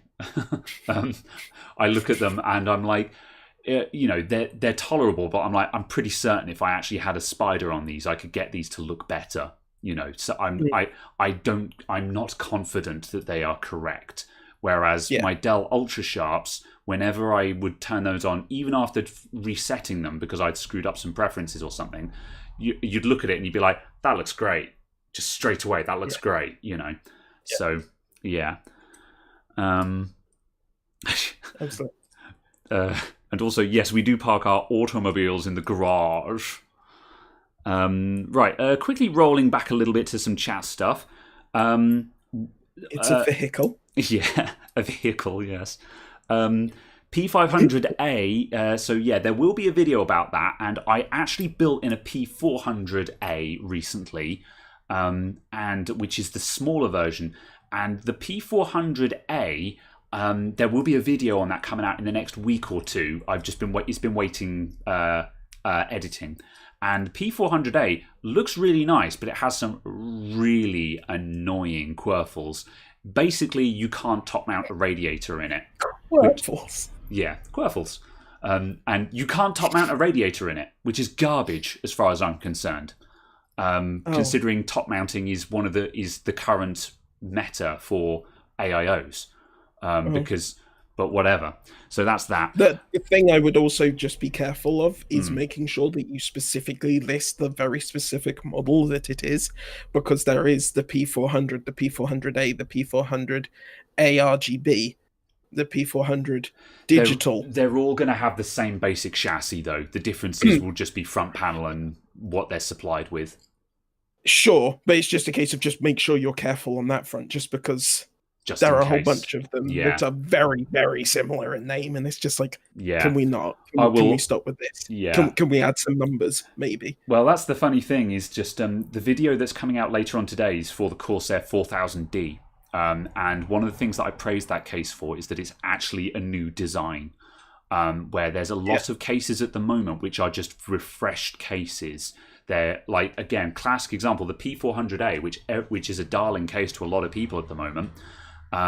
It's basically a P400 with but they took the front panel off, drilled 1 million holes in it, and put it back on again. That's it. So while, don't get me wrong, it's a great case, but it is based on a 5-year-old design. And that's one of the things that I pointed out in my 4000D overview that's coming out today. Is one of my beefs with a lot of cases is that there's some really nice cases out there, but they are based on an old design. And that means that they've got, stuff like the fact that you can't top mount a radiator. When that case came out, AIOs were still kind of rolling out. Yeah, they were still uncommon. So having limited mounting options and being like sort of, oh yeah, no, you got to front mount this, hoses up kind of thing, that was fine back then. No one cared. Whereas now, bringing out a case where you can't top mount your radiator, people are like, what? But that's the meta. That's the one. That's the one position that everyone agrees on is completely fine. That's the one that top mounting the radiator. That's the one thing that won't get you hate in the comments. So yeah. But the warm air. yeah. I'm not going to go there. However, the P500A, that one is a bigger case, and I'm not anticipating having any such issues with it. I really want to see how big that actually is on the desk. The box is very big. I can tell you that much. But I'm kind of hoping that it's not going to be enormous. We'll see. So yeah. Also, another thing I want to cover. Headness13 asked, what is backlight strobing, and how is the OLED? So just rolling back to monitors a little bit when I said backlight strobing. So there's two main technologies in modern gaming monitors that people care about. On the assumption that you're using a high refresh rate monitor, so we're talking above 60 hertz basically, so 120, 144, 165, 200, etc. There's two things that you might be interested in. Variable refresh rate, where your computer synchronizes the refresh rate of the monitor with the current frame rate of the game. So at the moment, let's say your monitor it has a refresh rate of 120 hertz. So the monitor updates the picture 120 times a second. So in an ideal world, your game is going to be rendered at 120 frames a second. So every time your computer renders a frame, it goes to the monitor and is updated, and they're perfectly in sync with each other. Now, the reality is that your game is probably running at a different speed to the monitor. And a classic example of what is called screen tearing is when the game is running either too slowly or too fast. So let's say you've got your game is running at 100 frames a second and your monitor is updating at 60 hertz. You might get half a frame where the monitor updates while the frame is still being loaded, or the monitor updates when the frame has not yet arrived, and you get screen tearing where you get half of the new frame and half of the old frame, and you get a line across the center where they've gone slightly. It can be any amount of a frame. Yeah, okay. Any amount of the frame, so a portion of the frame. So somewhere you'll get a tear where the picture is out of alignment because you've got two frames being displayed at the same time. That is what's called tearing. Now, so variable refresh rate solves this problem by synchronizing the monitor with the computer, so the monitor updates at exactly the frame rate of your game. So if your frame rate tanks because you suddenly walk outside into an open world and your frame rate suddenly drops from 120 down to 70, the monitor will slow down to keep track with the update speed. So far, so good.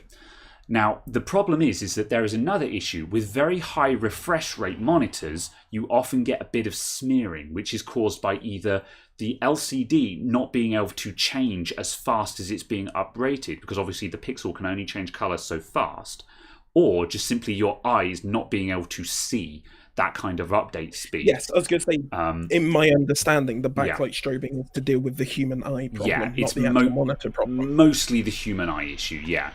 And so the way that you solve this is when between frames, so between the update, you turn the backlight off, so the monitor technically goes black, and then you turn it back on for the new frame. And because there is an inserted black frame, this drastically reduces the smearing effect.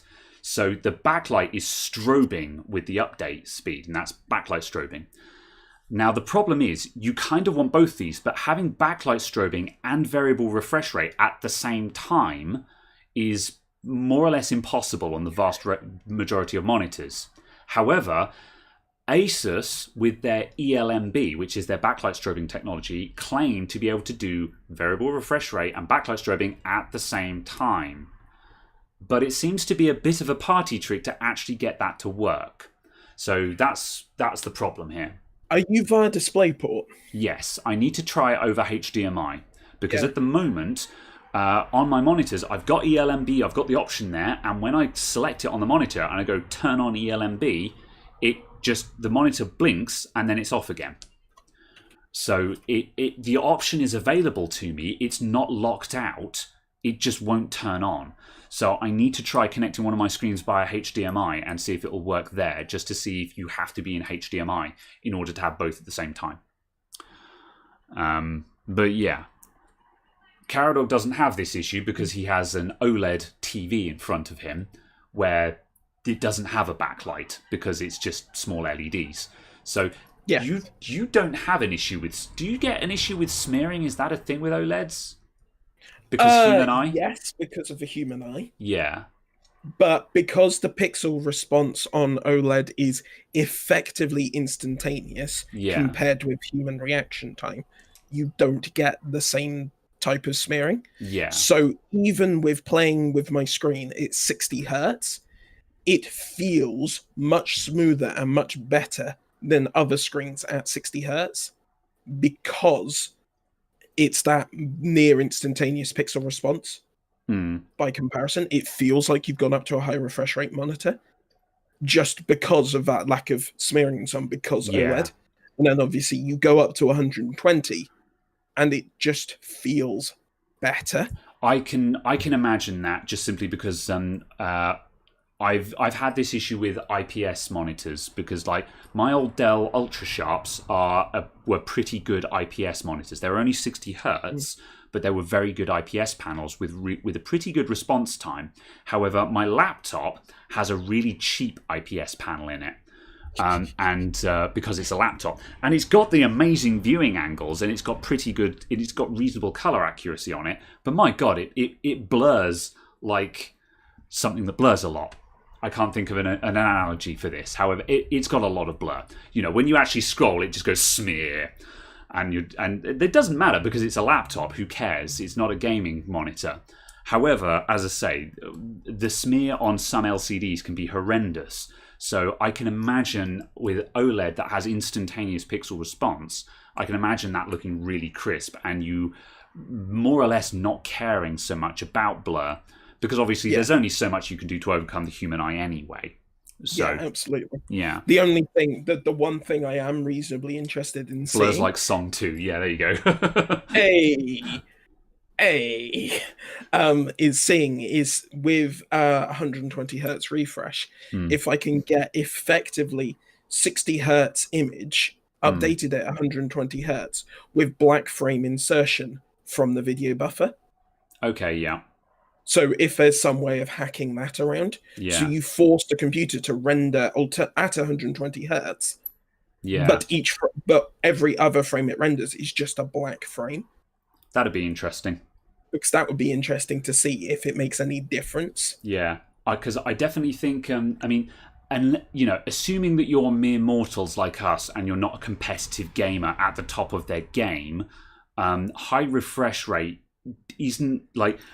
It's very frustrating because obviously Nvidia spent an entire generation pushing the frames win games thing, when in actual fact, unless you're a competitive gamer who is actually professionally competing kind of thing, it probably doesn't.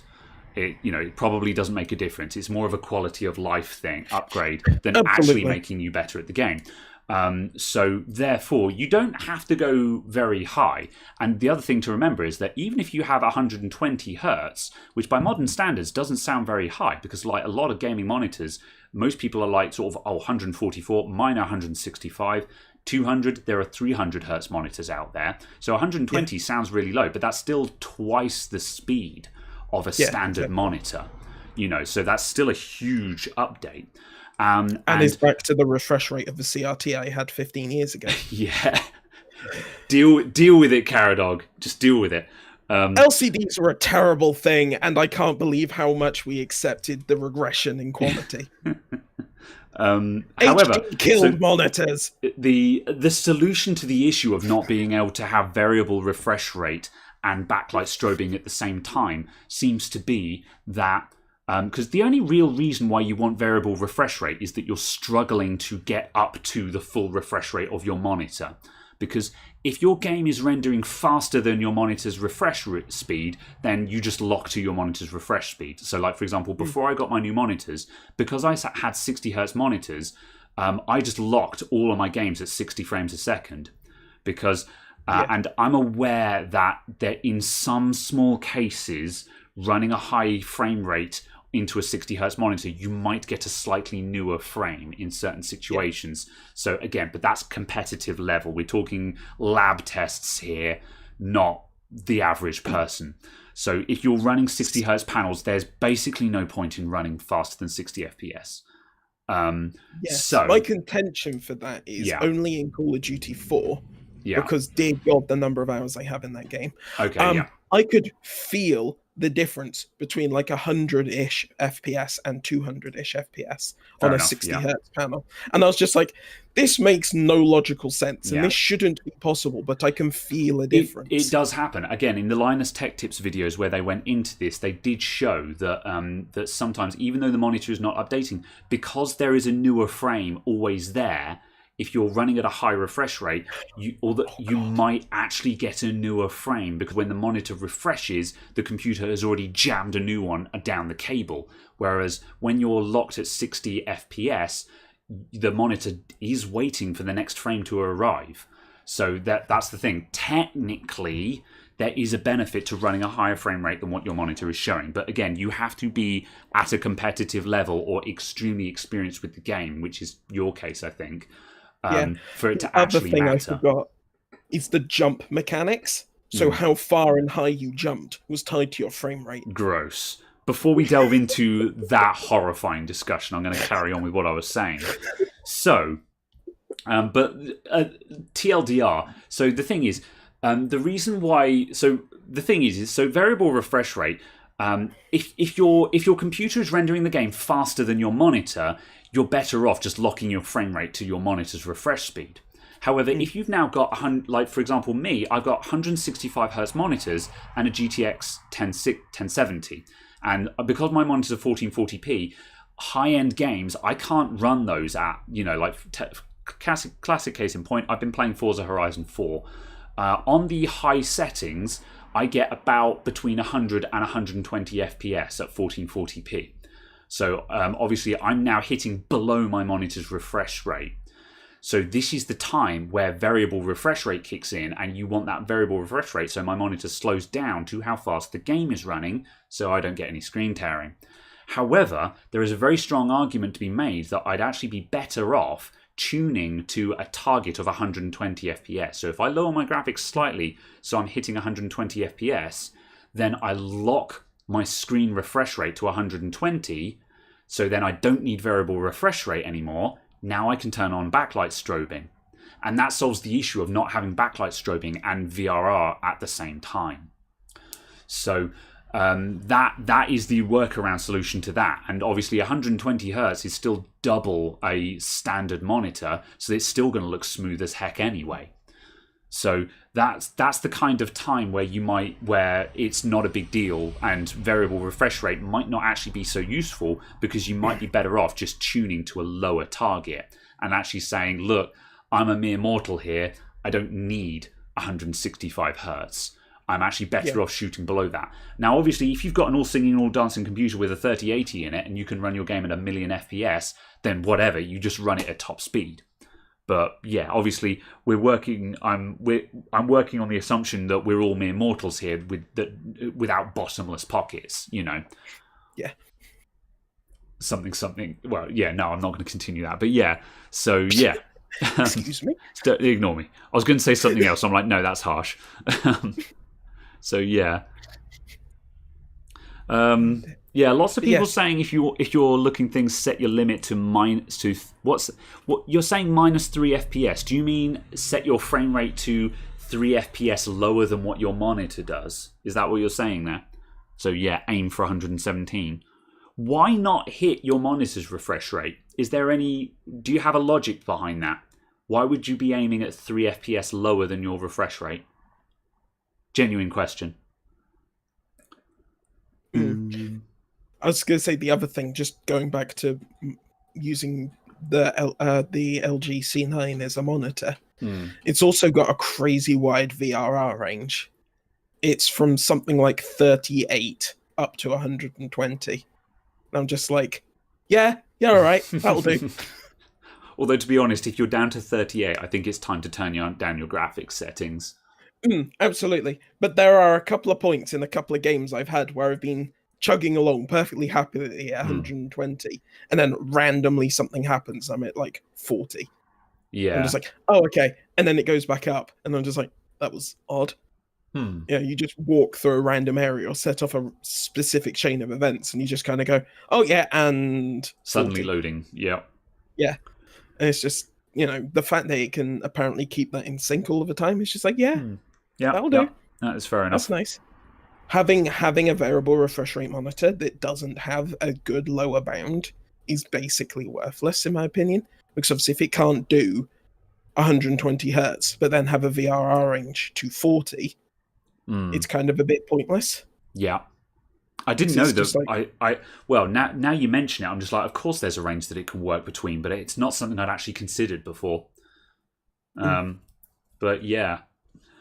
But yes, I don't know. I definitely need to do some experimenting. I need to remember to bring home I've got to take home a HDMI cable today, so I can see if I can get ELMB working on my monitors, because I actually want to do some side-by-side tests and actually see which I think looks better. Which is better, variable refresh rate or backlight strobing? Because despite the fact that my monitor is supposed to be able to do both at the same time, that seems to be a very niche feature that, while is theoretically possible, it seems like it's so much hassle to get it to work that it's not actually worth buying the monitors for. Because especially if you have to initially it sounded like I had to drop the frame rate in order to be able to do that, and I'm like, well, I bought 165 hertz monitors, so I want to heckin' drive them at 165 hertz. You know, what's the point in what's the point if one of the headline features requires me to drop down, you know, drop my refresh rate by like 50% of what it's supposed to be able to do? However, if I actually get backlight strobing working and I'm like, holy hell, that looks good, then I will absolutely say, no, everyone tank your refresh rate and make sure your backlight strobing is turned on because it looks spectacular. And as I say, absolutely. I think that the smearing is one of the reasons why I've been a bit underwhelmed by high refresh rate. Because I don't know, I keep having to do tests to make sure that my refresh rate is actually working. I keep having to set one of my monitors to 60 hertz and the other one to 165 and like dragging a window on it and dragging a window on the other one and going, oh yeah, it is smoother. Because honestly, when I'm in games, it doesn't feel very different to me. But maybe it's a subconscious thing. You know, like Christopher Crompton just said he upgraded to a 165 monitor and his game has been much better. You know, or maybe I'm just too old. And, you know, that sounds very funny, but, you know, like I'm 34. Yeah, we're on an even year, so I'm an even age at the moment. I'm 34, and it is a fact that once you get over, like, what, is it 25, 26? Your reaction speeds drop off a cliff. That's just nature. You know, by the time you get to your 30s, your reactions will be severely down on what they used to be. That's just the way it is. And, you know, like for me, maybe I'm just not quick enough to appreciate high refresh rate. I don't know. Maybe. I have no idea. And like this sounds very funny, and I know you're smirking about it, but I'm just like, I don't know. Is that the truth? Is that what is happening? I don't know. I don't know. Maybe the other option is you've just bought bad monitors. That is entirely possible because I do have my monitors are budget for the feature set that they have. Yeah, they are VA panels, and VA panels are known to be not very good. However, I did get 1440p high refresh rate for less than 400 quid a screen, and there's no other monitor that will get you 1440p high refresh rate for under 400 quid. And well, unless it's some cheap Chinese thing, which is obviously not going to be any better than the Asus anyway. So yeah, absolutely. VA versus IPS. Good IPS will blow it out the water. But as I say, if you want IPS, you basically have to add another £100 to the price tag. There is an IPS version of my monitor that would probably look spectacularly better, but it would have been another £100 per screen. And because I bought two of them, that's another £200. And you're like, I spent about 650 quid buying a pair of these monitors. And like suddenly 650 turns into 850, and it's just like, oh, that's a lot of money, you know. And some people might be like, sort of, well, there might be some people who are laughing at their heckin' Samsung Galaxy whatever monitors that are this big, but I'm not rich, man. I'm not rich. See, in a way, I'm surprised you upgraded both of them. I want matching monitors. I don't want mismatched monitors. That's the only reason. Because I would have thought you'd have gone for the two Dells, then the gaming screen in the middle, which was a high refresh rate one. I don't have space. I don't have space. Yeah. It's like the thought occurred. I thought that's what I originally would have been doing, but like the ones I bought, they're 27-inch, and my Ultra Sharps are 24-inch. I thought you bought a 24-inch. No, it's I've got dual 27s, and those dual 27s dominate my desk. Having dual 27s in front of you is a lot. I mean, you've had dual 30s, haven't you? So you know how big monitors are, and yeah, dual 27s are getting pretty large at that point. And a 27 with two 24s next to it, and those are 16 by 10 24 inches as well. Like most 24-inch monitors are actually 23 and a half. These are actual 24-inch monitors. Two of those with a 27 in the middle. My desk is long, but it's not that long. And plus also, there would be too much panning. I'd have to be doing too much of that. And I hate turning my head. I hate turning my head to see what's on the screen. And with 27s, I have to just do a little bit of this. And I'm not saying that because I'm lazy. I'm saying that because as soon as I start having to pan my head too much, I just won't use the space that's out of my field of view. And that actually happens with my dual 27s as it is. Sometimes I will open YouTube on my main screen and the window won't be maximized. I'll have the because my my left screen, I will have it just split 50-50, and I'll have YouTube open just on the left half, because if I actually maximize that, I have to look to the left slightly, and then I can't see what's going on over here. So the struggle is real, man. You know, some people, get crab eyes. I mean, Caradog is just like, I'm sorry, I can't hear you because I'm sitting in front of a 65-inch TV? No, it's only 55. 55-inch TV, yeah. But, well, I mean, do you have much problem with head panning? Or is it not? Is it just something that doesn't bother you? Not particularly, because I swapped last week to just having a single monitor on each computer. So it's a case for this computer, I've only got the one screen directly in front of me, and then the other computer has another screen. So if I turn, I'm using a physically different computer, so I don't care, because I'm using a different mouse and keyboard. And then I turn back, and I'm using another keyboard and mouse for that screen. So because I've changed my setup currently, I'm not fussed. But I think if I were to go back to using a single screen, dual screens, I don't know. But also, I use my side screens in portrait. Yeah, that's fair enough. I've still got the window space for dumping windows in there, but it's not going so far off to the side of my field of view. It just annoys me that for some reason the viewing angles are different side to side, so they are top to bottom on basically every monitor I've looked at ever. That's so you annoying. Get slightly funky color effects. Yeah. It's a case that my TV has lower input lag than any monitor I've ever used ever. That's probably just simply because it has a specific low latency mode, which is a fairly new thing. You know, it's still a recent thing that monitor manufacturers have been like, oh, people actually care about input lag? Oh, okay. So, yeah. Exactly. So it's like I've gone from like 30 milliseconds to like 8. Fair enough. Yes. Finite Void says, sounds like you're sitting too close. You might be right there. Unfortunately, I can't, because my desk is... my desk is not shallow. It's just not particularly deep either. It's a piece of kitchen countertop. So, hang on a sec. I've got a...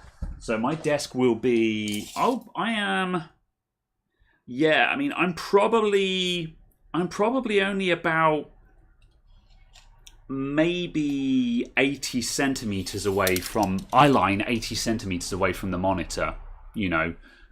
So I am reasonably close, but because of the depth of my desk, I can't really move any further back. But it's okay. And also, yes, they are curved monitors, but I don't think that makes a meaningful difference, because my Dell Ultra Sharps were flat screens, and obviously because I have two of them, I've got those in a slight V formation, so they're panning in toward my face. And curved monitors, the curve is not big enough to actually be meaningful in that sense. And my curved ones, I have those set up in a dish, but the total radius of that curve is about equal to the V formation that I ran with flat screens anyway. So the monitors being curved basically makes no difference to me at all.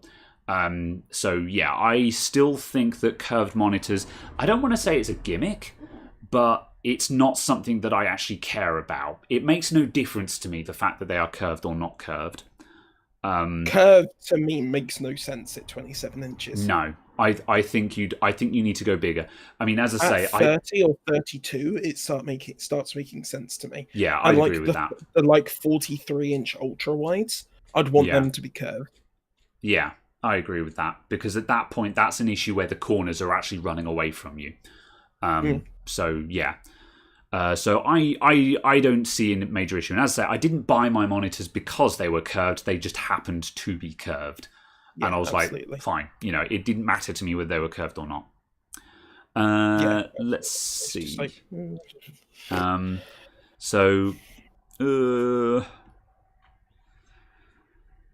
Dowds, have any experience with tattooing HP motherboards using HP's DMI tool? No idea. Haven't looked into that one, I'm afraid. I'm responding just because you've asked the question a couple of times, so I just want to acknowledge you there. But no idea what any of that is, I'm afraid. Haven't looked into it. Then, let's see. Danielle, I have three 27-inch monitors. Biggest problem is that they interfere with audio monitor positioning. Prefer to have your tweeters right at ear level. Yeah, that is another issue. Is that that's the other reason why I didn't want to go triple screen. Is like, okay, being real, I probably could have fitted three monitors on my desk, but as it is, I've got nowhere to put my speakers, and my PC is backed over there, and you'd have nowhere to put anything else on your desk without it being in front of the monitors.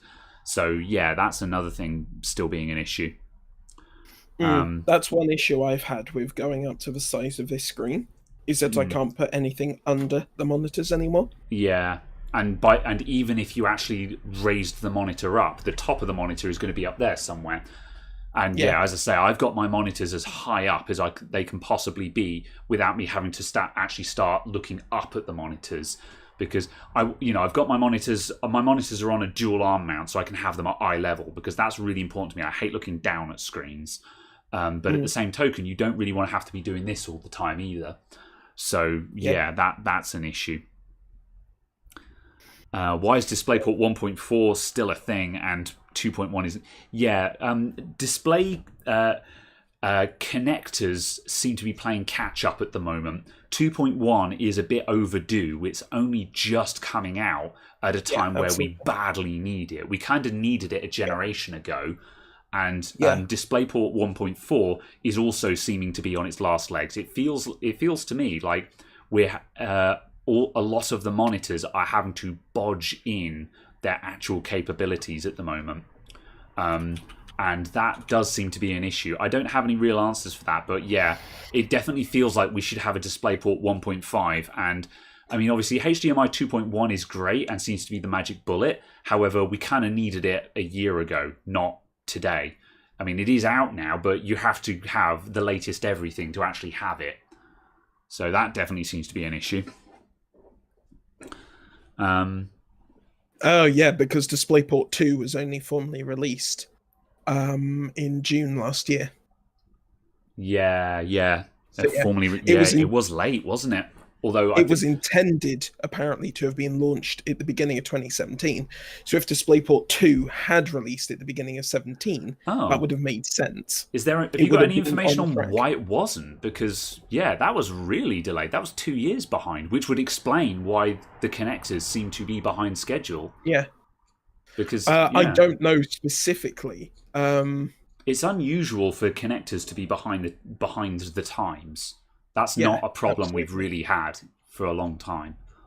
The only possible issue we've had is just people using shitty cables, but... Yeah, absolutely. The thing that kind of resolved some of the issue was DisplayPort 1.4a, because 1.4a added in display stream compression. Yeah. And display stream compression, which is shockingly difficult to say, resolved some of the issues with bandwidth with bandwidth and so on, and allowed the slightly higher refresh rates. That's when we get down into the YPCR 444 or 422, isn't it? Chroma subsampling is different to DSC, but yes. Yeah, those are some of the things that have been used to alleviate this issue. Yeah. Yeah, absolutely. And it's a case that, I can't remember precisely what it fixes in that sense, but yeah, it was a case that it should have resolved some of the issues if they had display stream compression in there. Fair enough. But yeah, it's just a case of it feels like DisplayPort 2 got delayed quite a lot. Yeah, by nearly 3 years. Them. Yeah, fair enough. So that's why we feel like we're behind the curve. And then it's a case that I think HDMI 2.1 came less than a year after after HDMI 2. and it was a case that it was just a bit too late for last year's cards. Yeah, obviously, of course, we've got to allow for the fact that products have a development cycle as well. So Yeah, at least a year. Yeah, exactly. Even though DisplayPort came out last year, it takes there are loads of products that already would have been too far into development in order to change what ports they would have had on them. So that's why there's obviously going to be a knock-on effect while we wait for that to trickle in, which is why it's only just about now that things are coming through. Oh, interesting. Yeah, the latest revision of HDMI 2.0, so HDMI 2.0B, was December 16. HDMI 2.1 was January 17. So it was less than a month different. So it's a case that there must have been little hiccups on 2.1 that meant they did a B revision of 2.0 instead, I would presume. But it's also a case of obviously trying to get 90,000 TV manufacturers on board. Yes, quite so. Fair enough. Right, we are out of time. I'm going to quickly whiz through the page of chat and just check if we've missed anything, and we will wrap up, I think. So, I can see there's a troubleshooting session going on in chat, and I'm just looking at that going sort of, oh, that looks like an interesting one. I agree. Basically, I agree with what Arnold G is telling you. You need to get rid of fast reboot. Yeah, disconnect your SSD and then try and get into BIOS. Another way around this is, as said, from the login screen, hold shift and click restart. Yeah, Arnold G has just said it all already. While Caradog was talking, I was looking at the chat going, I know how to do this, and then Arnold G has got in there. So yeah, listen to what Arnold G is saying. Then between B450 and B550 Pro motherboards, which one performs better with Ryzen 5 3600? You're probably not going to see any meaningful difference with the 3600. By and large, newer chipset equals better. Right now, I would prefer to have a B550 chipset, just simply because that will be a generation newer motherboard. Performance-wise and features are going to be virtually identical. However, the motherboard itself will be a generation newer, which means it'll have better quality PCB, better VRMs, just newer stuff on it. So I would go B550. B550 basically seems to be the place to be right now. That's where, because it's the newest thing to come out. Absolutely. Or if you're shooting ultra budget, I'd go for A520 over B450 today still. Just because it's still it's still of the newest generation of chipsets. Fair enough. Yeah, agreed. Yeah. Vaccine is England. Are you going to get that haircut? The vaccine is trickling out. I have no idea when I will be eligible for it, so no plans yet. I'd imagine it'd be quite a while. Yeah, it's probably going to be. It'll be next year. I'm not expecting to have it this year. Oh, absolutely. Yeah. But we've only got 2 weeks left. Well, oh god, yeah. Anyway, grab Caradog of Thatcher's. Was it you who said you didn't like Thatcher's? Oh, he's got one with the cloudy lemon. You're a fan of Thatcher's cloudy, aren't you? This is the second time I've drunk one of those, and I have to say it's actually surprisingly pleasant. There we go. Surprisingly.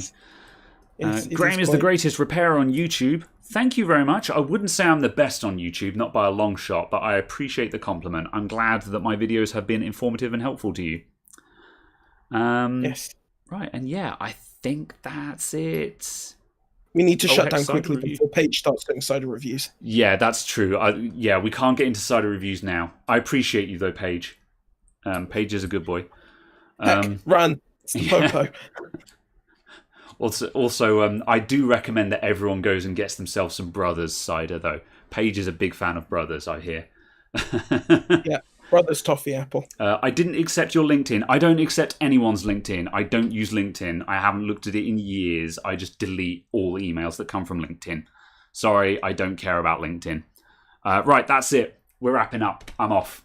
We're going home before Paige finds me. Absolutely. Yes, before we sign off, we'll do the thing that we forgot to do last week, which is mentioning a single band that we've been listening to. Oh, okay. You go first while I think of Okay, one. I'm going to mention a band from South Africa called Freshly Ground, which is a band that I discovered about 10 years ago. and they are super chill, and I dig them. Ah. And yeah, and I'm amazed. I found their YouTube channel, and they've got like 600 subscribers and like 1,000 views on their videos, and I'm like, this is utterly unacceptable. It's funny how there are some fairly notable bands out there that just have zero coverage on their YouTubes. Just Yeah, yeah, absolutely. Yeah. It was something the other day that blew me away was that one of Metallica's tracks on its YouTube has like 1.4 billion views, but then all of their other videos have like 300,000. I would imagine that music has a massive unsubscribed audience. Like, for example, I think it's something like 75% of the views to my channel are from unsubscribed viewers. And obviously, theoretically, you know, I have an audience. But yet 75%, 75% of my views are from non-subscribed people. And I'd imagine again, like, I mean, I use YouTube Music, but I'm not subscribed to any of the bands that I listen to. So, I hate YouTube yeah. music. Right, Sorry. but we don't have time for that rant because we've got to go. So I'm going to say my band. I'm going to go. I tell you, I'm going to go today with. There's a couple of options for this genre. I'm going in with some. I'm going in with some gent metal, and I was gonna say either Periphery, Tesseract, but I'm actually changing it to a band that I've been listening to a lot this weekend, which is Static X. And Static X have been around a lot longer. They are, I guess, Static X are more industrial metal. However, I really like Static X and that genre, and also just gent metal in general, because it's not the heaviest metal out there, but it has a sense of urgency to it that makes it sound very intense and urgent without it being heavily screamo kind of thing. So Static X. If you want a couple of songs to listen to, check out All in Wait, Kill Your Idols, or can't find the other one that I like off the top of my head. It's not in front of me. So yeah, All in Wait or Kill Your Idols. So yeah, nice relaxing tunes then. Yeah. Well, I do have relaxing bands that I listen to, but we're out of time. We have to go. We've been we've been going for 2 hours. We have to stop. I like 2 hours. We said this was going to be a 1 hour show when we started. And then we ended up going on a rant. From our vehicles in our garages. Absolutely. While serving our gapyar. In Pará. Goodbye, everyone. I'm going to hit stop streaming now. But yes, thanks for coming. As I always say, continue the conversation in Discord. Yeah, Discord, and you guys watch the videos. There's links in the description down below for Patreon and Twitter, so you can be relevant on Twitter. Yes, because I want to be relevant on Twitter as well. Go like those tweets, retweet, and interact, etc., etc. Yeah. Bye. Anyway, ciao. Bye, everyone. End stream. There we go. Right, and that.